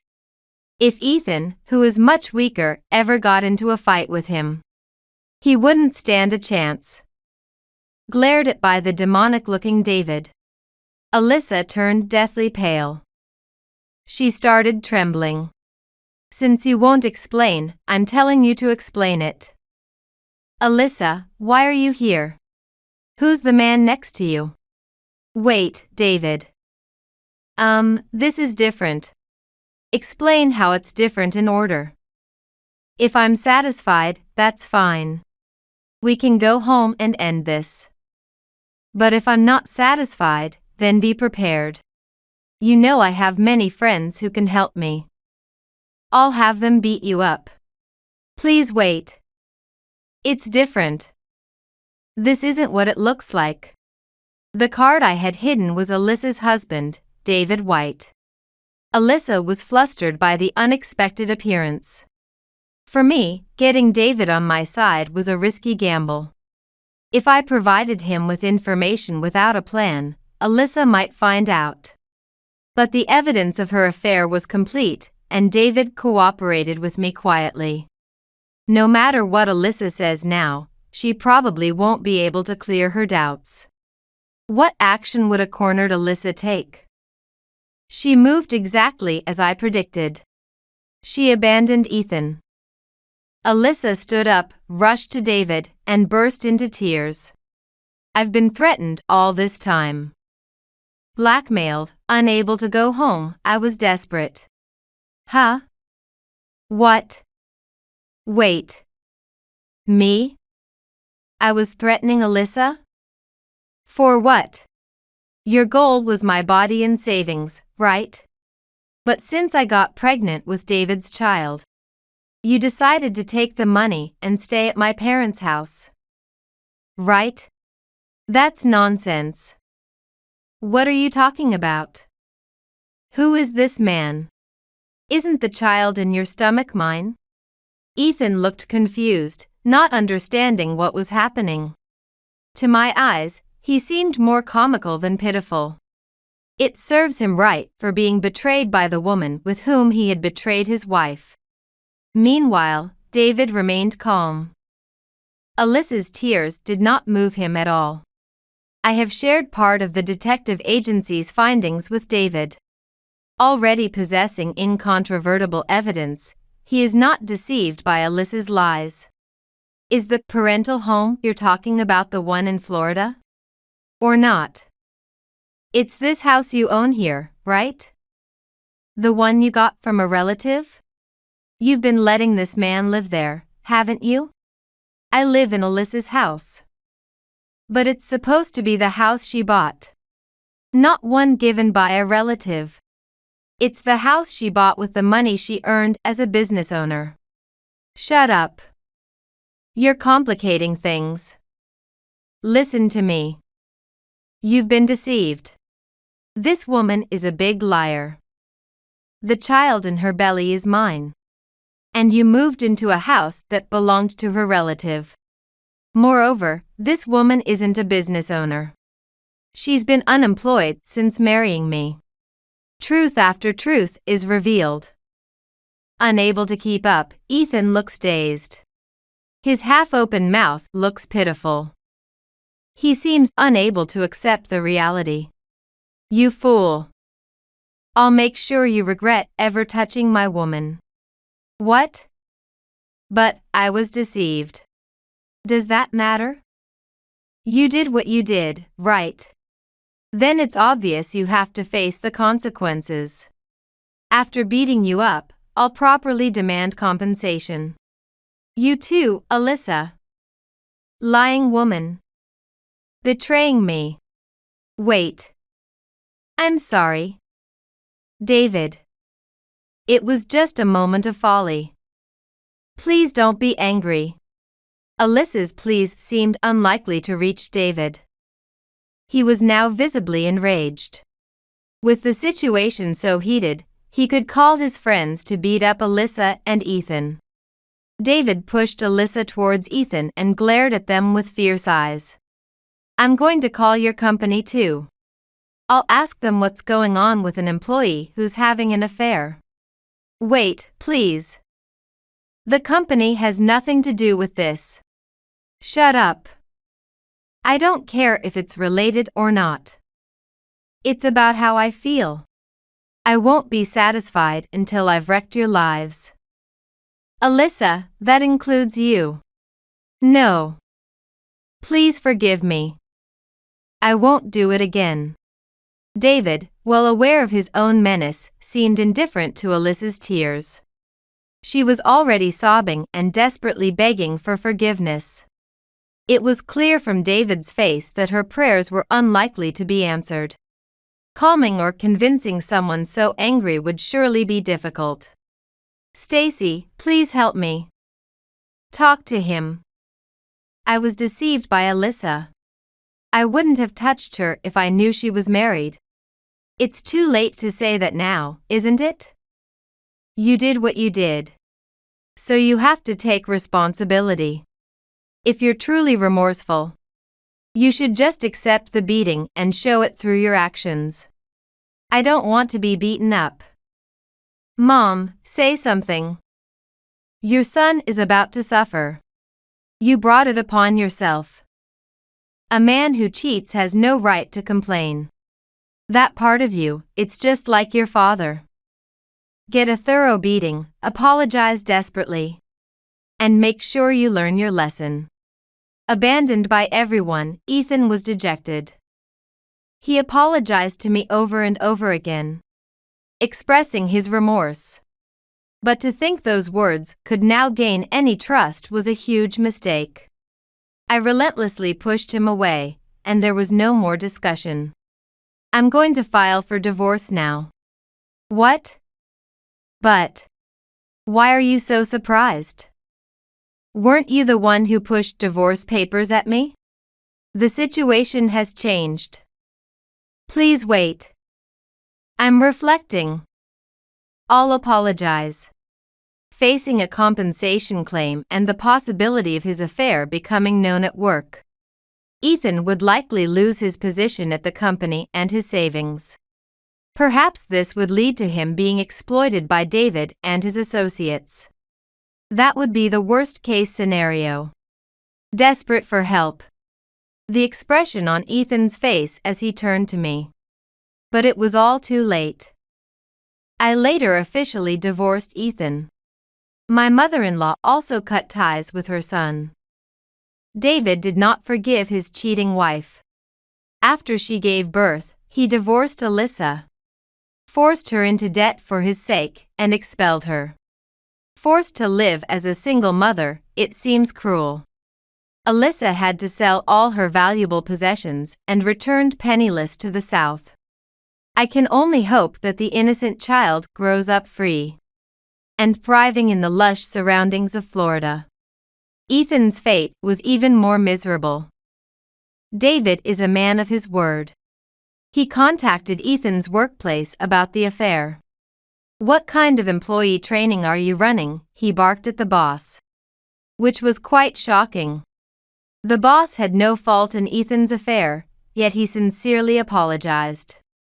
After speaking with David on the phone, the boss called Ethan in to verify the facts and scolded him. labeled as an adulterous no-good in front of all employees, Ethan was nearly in tears. Now shunned by the boss and colleagues alike, Ethan lost his credibility, was sidelined at work, and fell from the path to advancement. Having to cover a significant amount in compensation with loans, he couldn't easily quit. Now, he is completely isolated at work, enduring painful days. Isn't this a fitting end for a man who betrayed his wife? Personally, I wish for Ethan to suffer even more. His painfully difficult days were detailed to me by my former mother-in-law. She even came to visit me to apologize once more. My stupid son caused you so much trouble and wasted your years. I really don't know how to apologize anymore. No, it's not your fault, Mother. Please don't worry about it. I'm fine. Well, Stacy, you're strong, so I'm sure you'll be okay. But, would you like to meet a son of an acquaintance of mine? He's a divorced business owner, no children, and about the same age. Really? There's someone like that? I would love to meet him. Could I ask you to play matchmaker, mother-in-law? Seeing my former mother-in-law's smile, knowing I was doing well, felt good. Later, I would meet my future husband through her introduction. He's a quiet man, not very talkative, but kind-hearted. He also runs several companies. So there's no worry about income. I can even think that my current happiness is thanks to Ethan's affair. As the saying goes, fortune and misfortune are intertwined. You never know what life will bring, but the end of those who live dishonestly is clear. As seen with my ex-husband. Being honest with your partner is an absolute condition for a rich life. I plan to continue living humbly and sincerely, keeping this in mind.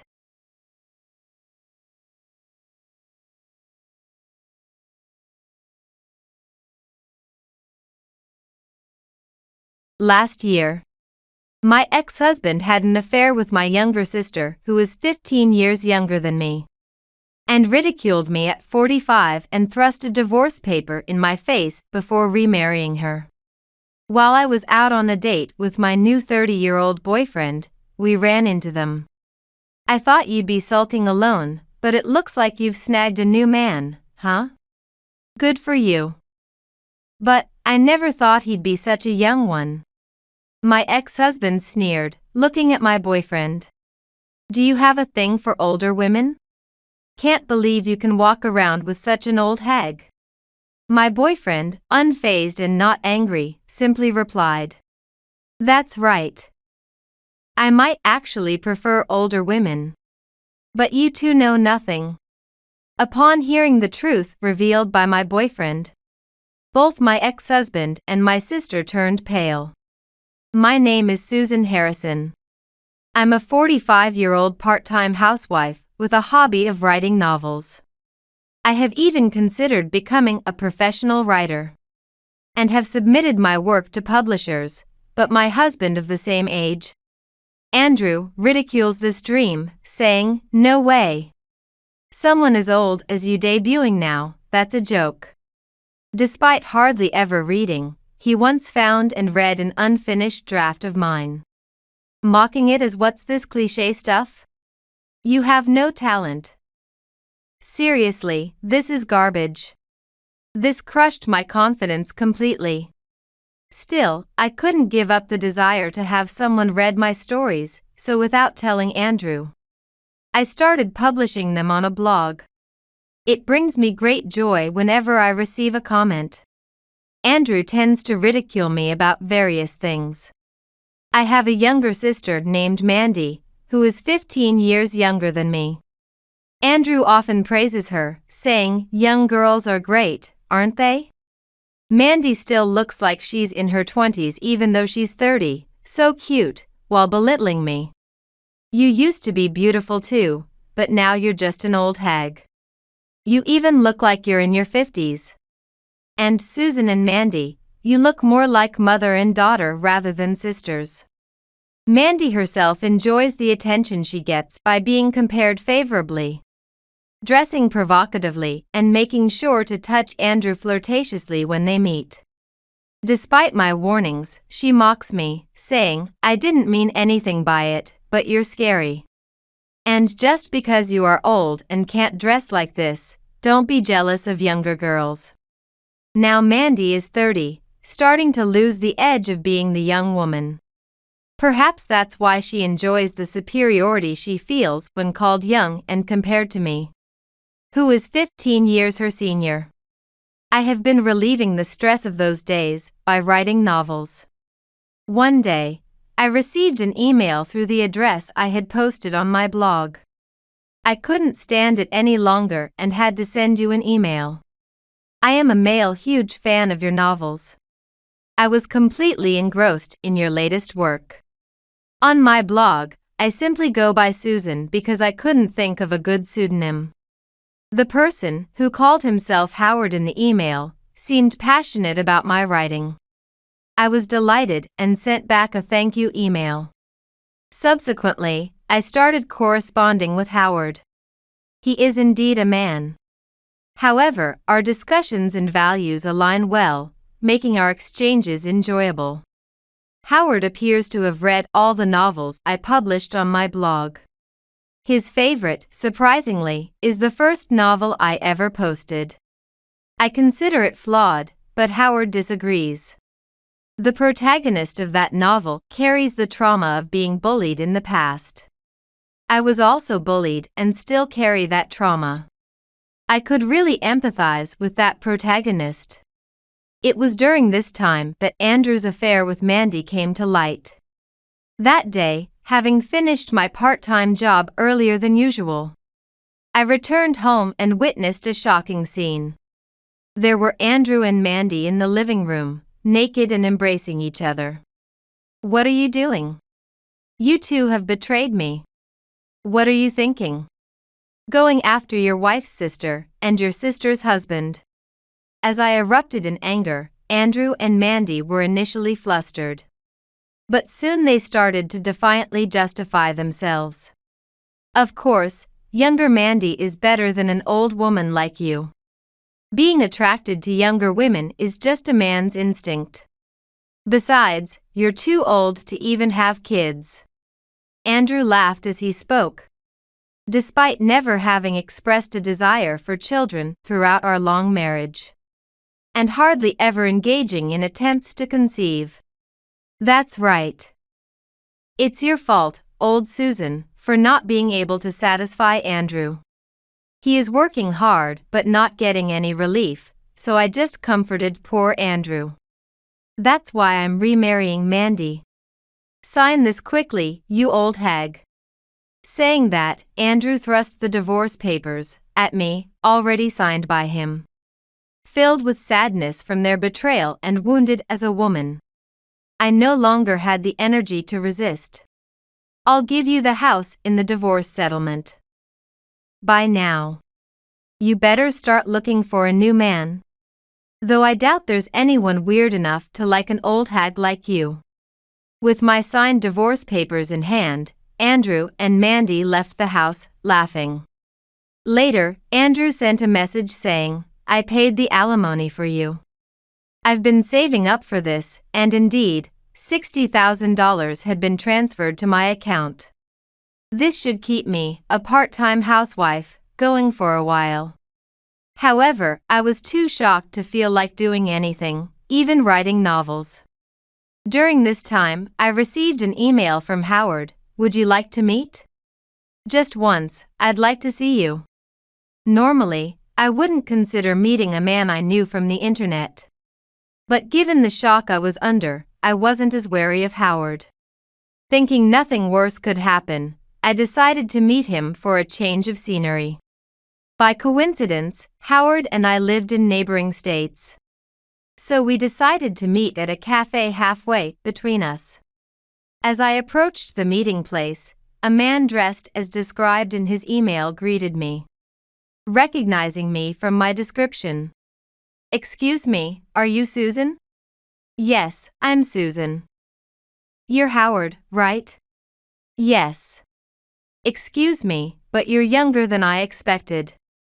Howard was a young and handsome man, around 30 years old. His intelligent writing and our matched conversations had led me to assume he was about my age. Suddenly, I felt embarrassed about my own age, especially after everything with Andrew. I wondered if Howard might be disappointed meeting someone as old as me. Thank you. I'm actually 29. Susan, you are much more beautiful than I imagined. This is quite embarrassing. Caught off guard by his words, I blushed. Oh, that's not true at all. I'm just a 45-year-old woman. 45 years old. You look like you're in your 30s. So young. No, not really. Despite my protests, having been hurt by Andrew and Mandy, I genuinely felt pleased. Standing here chatting is one thing, but let's go into the cafe. Yes. We each ordered coffee and chatted. Initially concerned about our age difference, I soon found that talking with Howard was enjoyable and the concern quickly faded. The conversation was so fulfilling that it made me forget the recent sad events. Howard, seemingly 29, had a maturity that belied his age, seeming older than Mandy. Howard was his real name, as he couldn't think of a good handle name either. My real name is Susan too. I couldn't think of a good handle name either. Then we are the same, aren't we? We chuckled together. During our conversation, Howard suggested that I submit my novel to a newcomers award at a publishing house. It would be a waste to let this talent go unused. Such talent, really? My husband mocked me, saying I had no talent and could never be a novelist. I mean, my ex-husband, actually. We've separated recently. That's just proof of your ex-husband's lack of discernment. I've read many books, but I've never encountered the novels as touching as yours. You definitely have talent. Let's debut and show your ex-husband what you can do. Then, once I finish my new novel, I'll submit it instead of posting it on my blog. I'm looking forward to reading it in book form. It's not certain I'll win an award yet. After returning home, I finally tackled the new novel that had been stalled since Andrew's affair came to light. Having a goal to submit it drove my writing forward, and I quickly completed it. After revising it, I submitted it to a major publishing house's newcomer award. I struggled with choosing a pen name but ended up using my real name, thinking it was a long shot anyway. As it turned out, my novel won the top prize and was highly praised by the publishing house. When I told Howard, he was as thrilled as if it were his own success. The publication was quickly decided. And when I told the editor that I had been writing novels on a blog and shared the blog's name, the editor read it and suggested we publish that too. The book was published quickly and became a huge hit immediately. Debuting at 45, it seemed to inspire people that it's never too late to start something. Talks of a movie adaptation began. And everything was going incredibly well, like a dream. During this time, Howard confessed his feelings after we had met several times. I initially thought he was joking, but his eyes were serious. I'm such an old woman, you know? I'm 16 years older than you. Plus, I'm divorced. That doesn't matter at all. You should think it over. You're handsome and could date much younger women. Just like my ex-husband did. He chose my sister, who is 15 years younger, because he thought I was too old. I inadvertently brought up Andrew. At that moment, Howard hugged me tightly. I'm not like your terrible ex-husband. I will definitely make you happy. My face turned red, and I couldn't contain my excitement. Howard quickly stepped back. I'm sorry. If you don't like me, I'll give up. That's not it at all. Well then, let's start dating just to try it out. Really? Yes. Let's look forward to what's ahead. With that, Howard and I began dating. Though initially just a trial, as our relationship developed, the age difference ceased to matter. A year and a few months after my divorce from Andrew, Howard and I were arm in arm when we suddenly heard a voice. Hey, Susan, long time no see. Susan. How have you been? It was Andrew and Mandy, the last two people I wanted to encounter. I grimaced upon seeing them. Look, Susan. I'm pregnant with Andrew's child, Mandy said, flaunting her swollen belly. Seriously, it was a good thing I divorced you. Old hag can't get pregnant. But I thought you'd be moping around alone. Yet here you are, snagged a new guy, huh? Good for you. But wow, I didn't expect him to be so young. Hey, he's quite a catch. Not as much as Andrew, but good job, Susan. Mandy rudely scrutinized Howard, appraising him as if he were an item. How did you manage to snag such a young man? Really, you look more like his mother than his girlfriend. Andrew turned to Howard, sneering. Do you like older women? I can't believe you'd walk around with such an old hag. Aren't you embarrassed? Howard, unruffled and calm, replied. Maybe I do prefer older women. But you two know nothing. Know nothing about what? About her. Did you really not know? Susan's novel is a huge hit, and she's a best-selling author right now. Look, that bookstore over there is even prominently displaying her books. Didn't you know her pen name is her real name? Through the glass doors of the bookstore, Andrew and Mandy saw stacks of my books. Sure, it says Susan Brown, but is it really you? Could it just be someone with the same name? Nope. She's also been appearing in the media, known for her beauty. She's a bit of a celebrity now. Someone like her isn't embarrassed, but proud. We had no idea. We don't really care about books. I knew that well. Andrew and Mandy rarely read anything, especially not novels. Yet Andrew always felt the need to criticize my efforts, despite knowing nothing about literature. That's probably why he felt qualified to disparage my novels without understanding them. Now I'm earning more through royalties than you, Andrew. Also, I'm inheriting the entire estate from our parents. What? All the inheritance is going to you? What about me? Mandy, you were disowned by our parents. That's only fair. After all, you stole my husband. That's too harsh.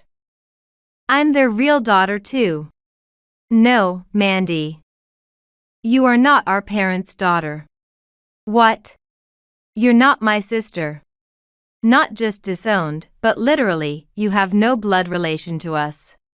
What do you mean? As Mandy, or rather, my former sister, looked confused, I revealed the truth about her origins. Our mother used to be a high school teacher. Mandy, you are her student's child. This student was a troubled person, engaged in compensated dating out of greed. Mom, idealistic about her role as a teacher, tried to keep her from being expelled and reform her, but it was all in vain. After graduating, the student had a baby fathered by an unknown man, left the baby with our mother, and disappeared. I was 15 then and remember the baby suddenly appearing. Our parents decided that the child was innocent and deserved to be raised properly. So they adopted you as my sister, Mandy. No way. But maybe because you inherited your biological mother's traits. You've always been a problem child. Always bullying others, causing trouble, and no amount of discipline seemed to work. I saw how our mother apologized and cried secretly because of you. And just when you seemed to settle down as an adult, you stole my husband. It's understandable why they cut ties. Mom apologized to me. She regretted taking you in. We decided we'd go back to being a family of 3, considering you an outsider. What? I thought I was part of the real family. Tears welled up in Mandy's eyes as her face contorted. Then why betray your family if you thought that? Covering her face as if she were the victim, Mandy began to cry. Andrew hugged her shoulders and yelled, "Hey! Don't make Mandy cry. It's okay, Mandy. Now I'm your family. With me, Mandy, and our child will be a true blood-related family." Andrew. Mandy looked at Andrew with eyes full of admiration.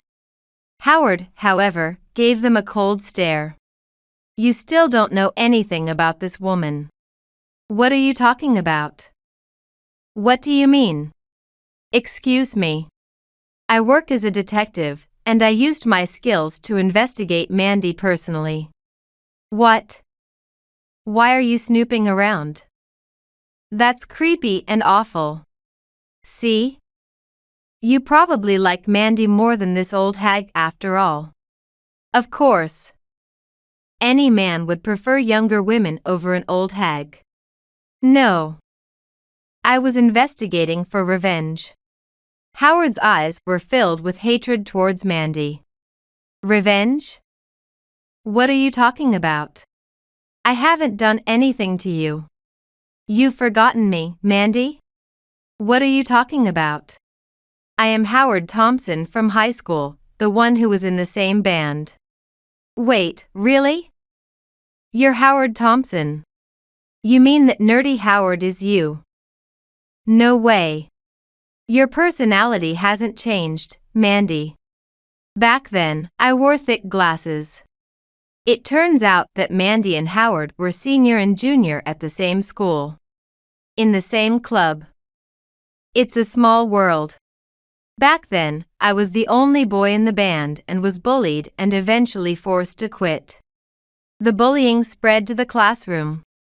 And I stopped going to school and had to transfer. I still have trauma from it, and I never forgot you were the leader of the bullies.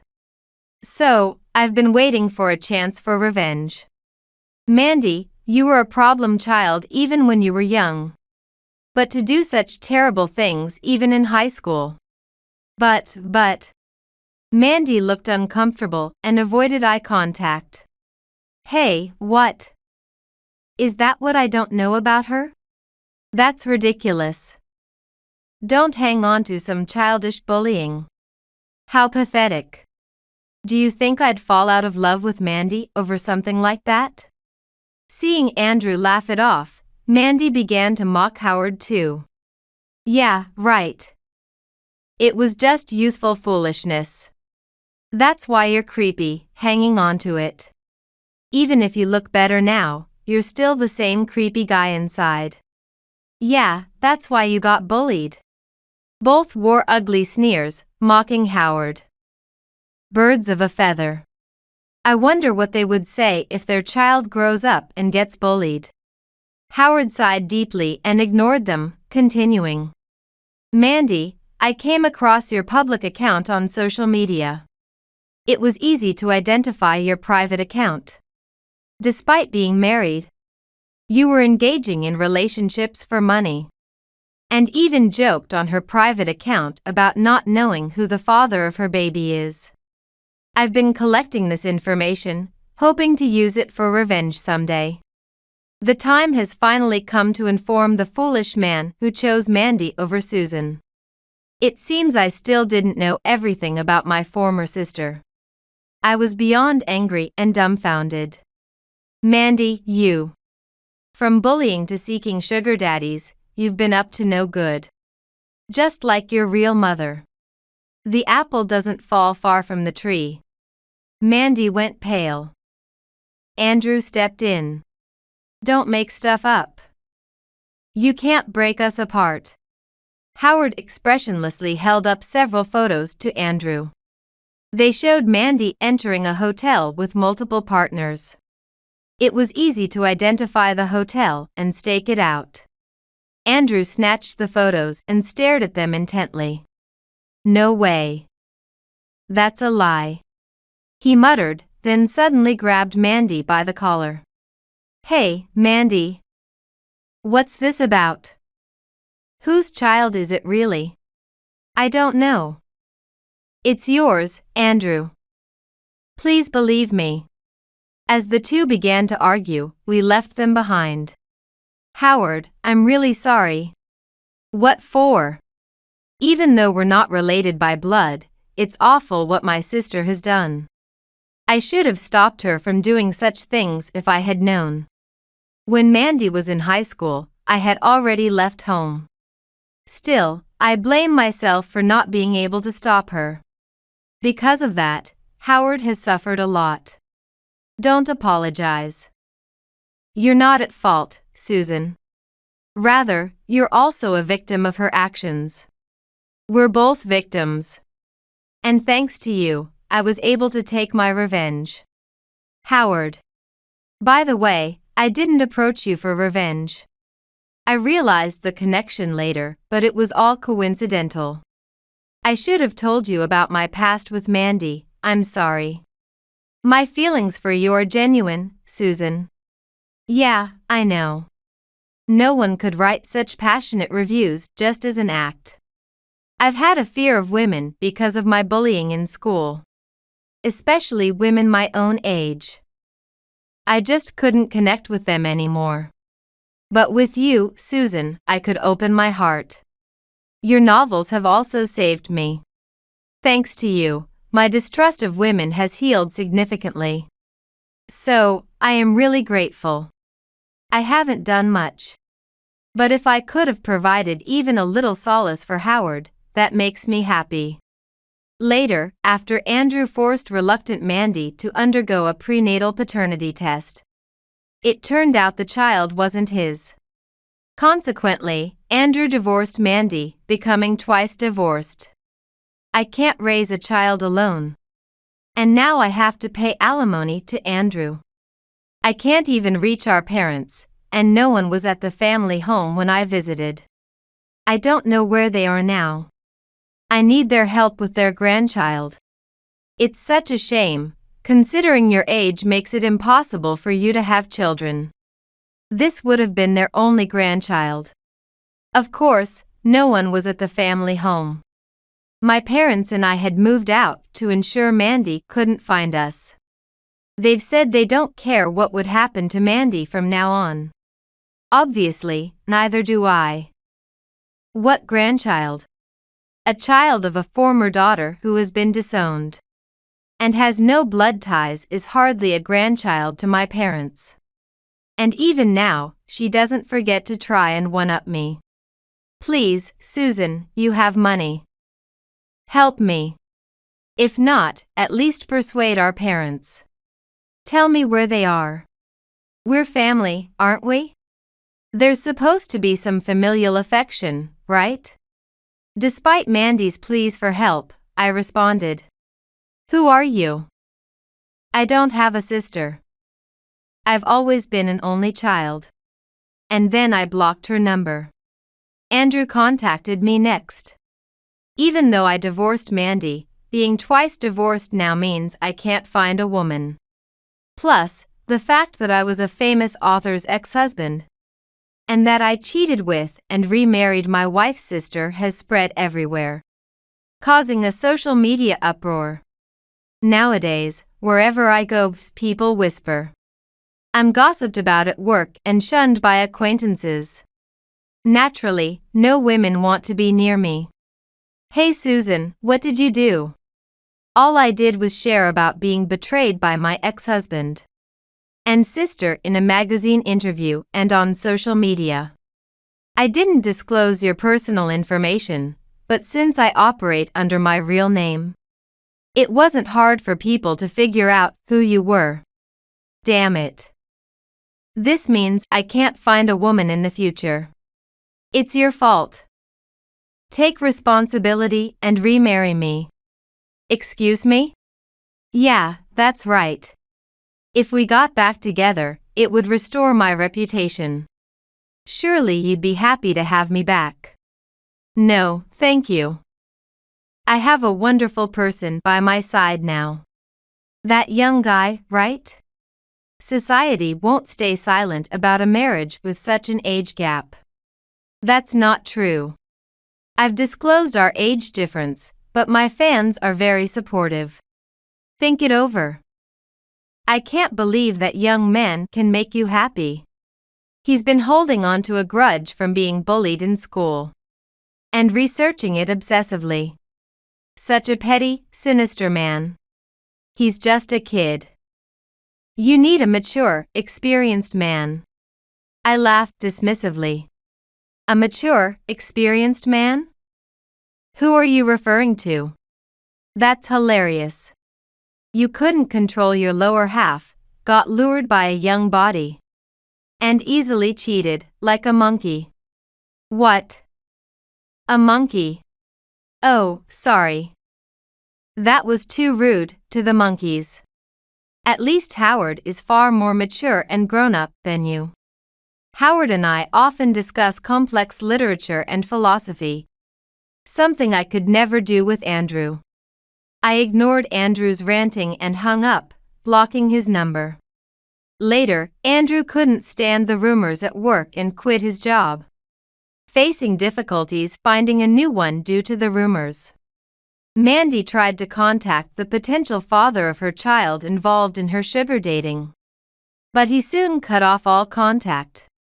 Ultimately, she gave birth alone and roamed around trying to push the baby onto our parents. Understandably, they have no intention of taking the baby.